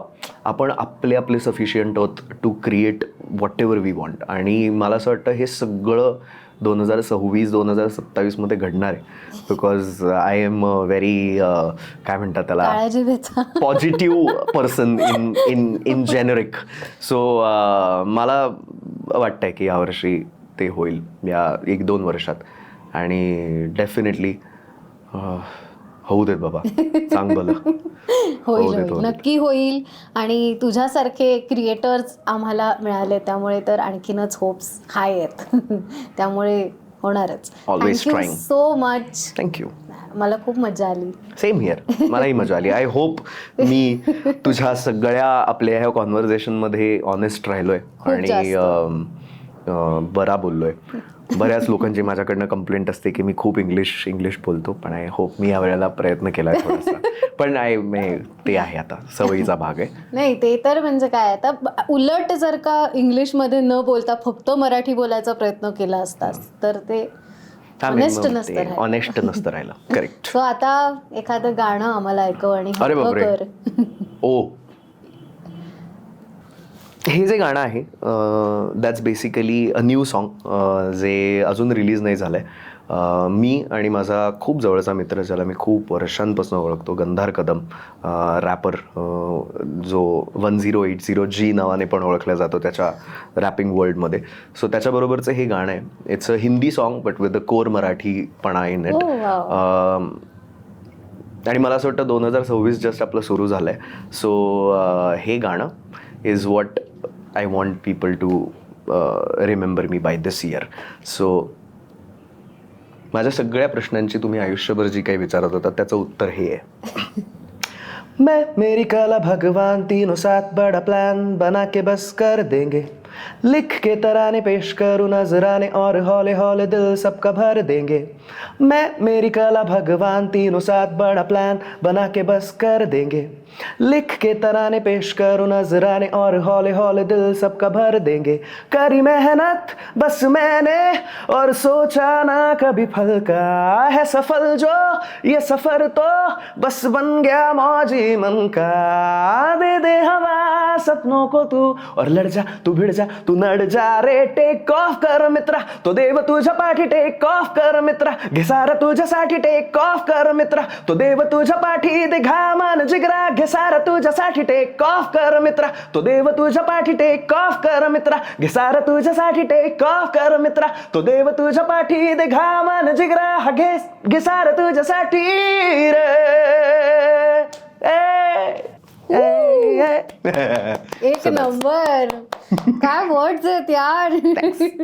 मस्त तू लिहिलंय. Yes. वाव. सो यावर्षी माझं 2 EPs लॉन्च होत आहेत. वन इज कॉल्ड यादो का चार, so which has all the core memories of me 90s 2000s, ज्या काळात मी ग्रो अप झालोय, मी ज्या पद्धतीची गाणी ऐकत मोठा झालोय. So that album is dedicated to that. आणि अजून एक दुसरा अल्बम आहे ज्यातलं हे गाणं आहे. So that album is called hi this is Rohit.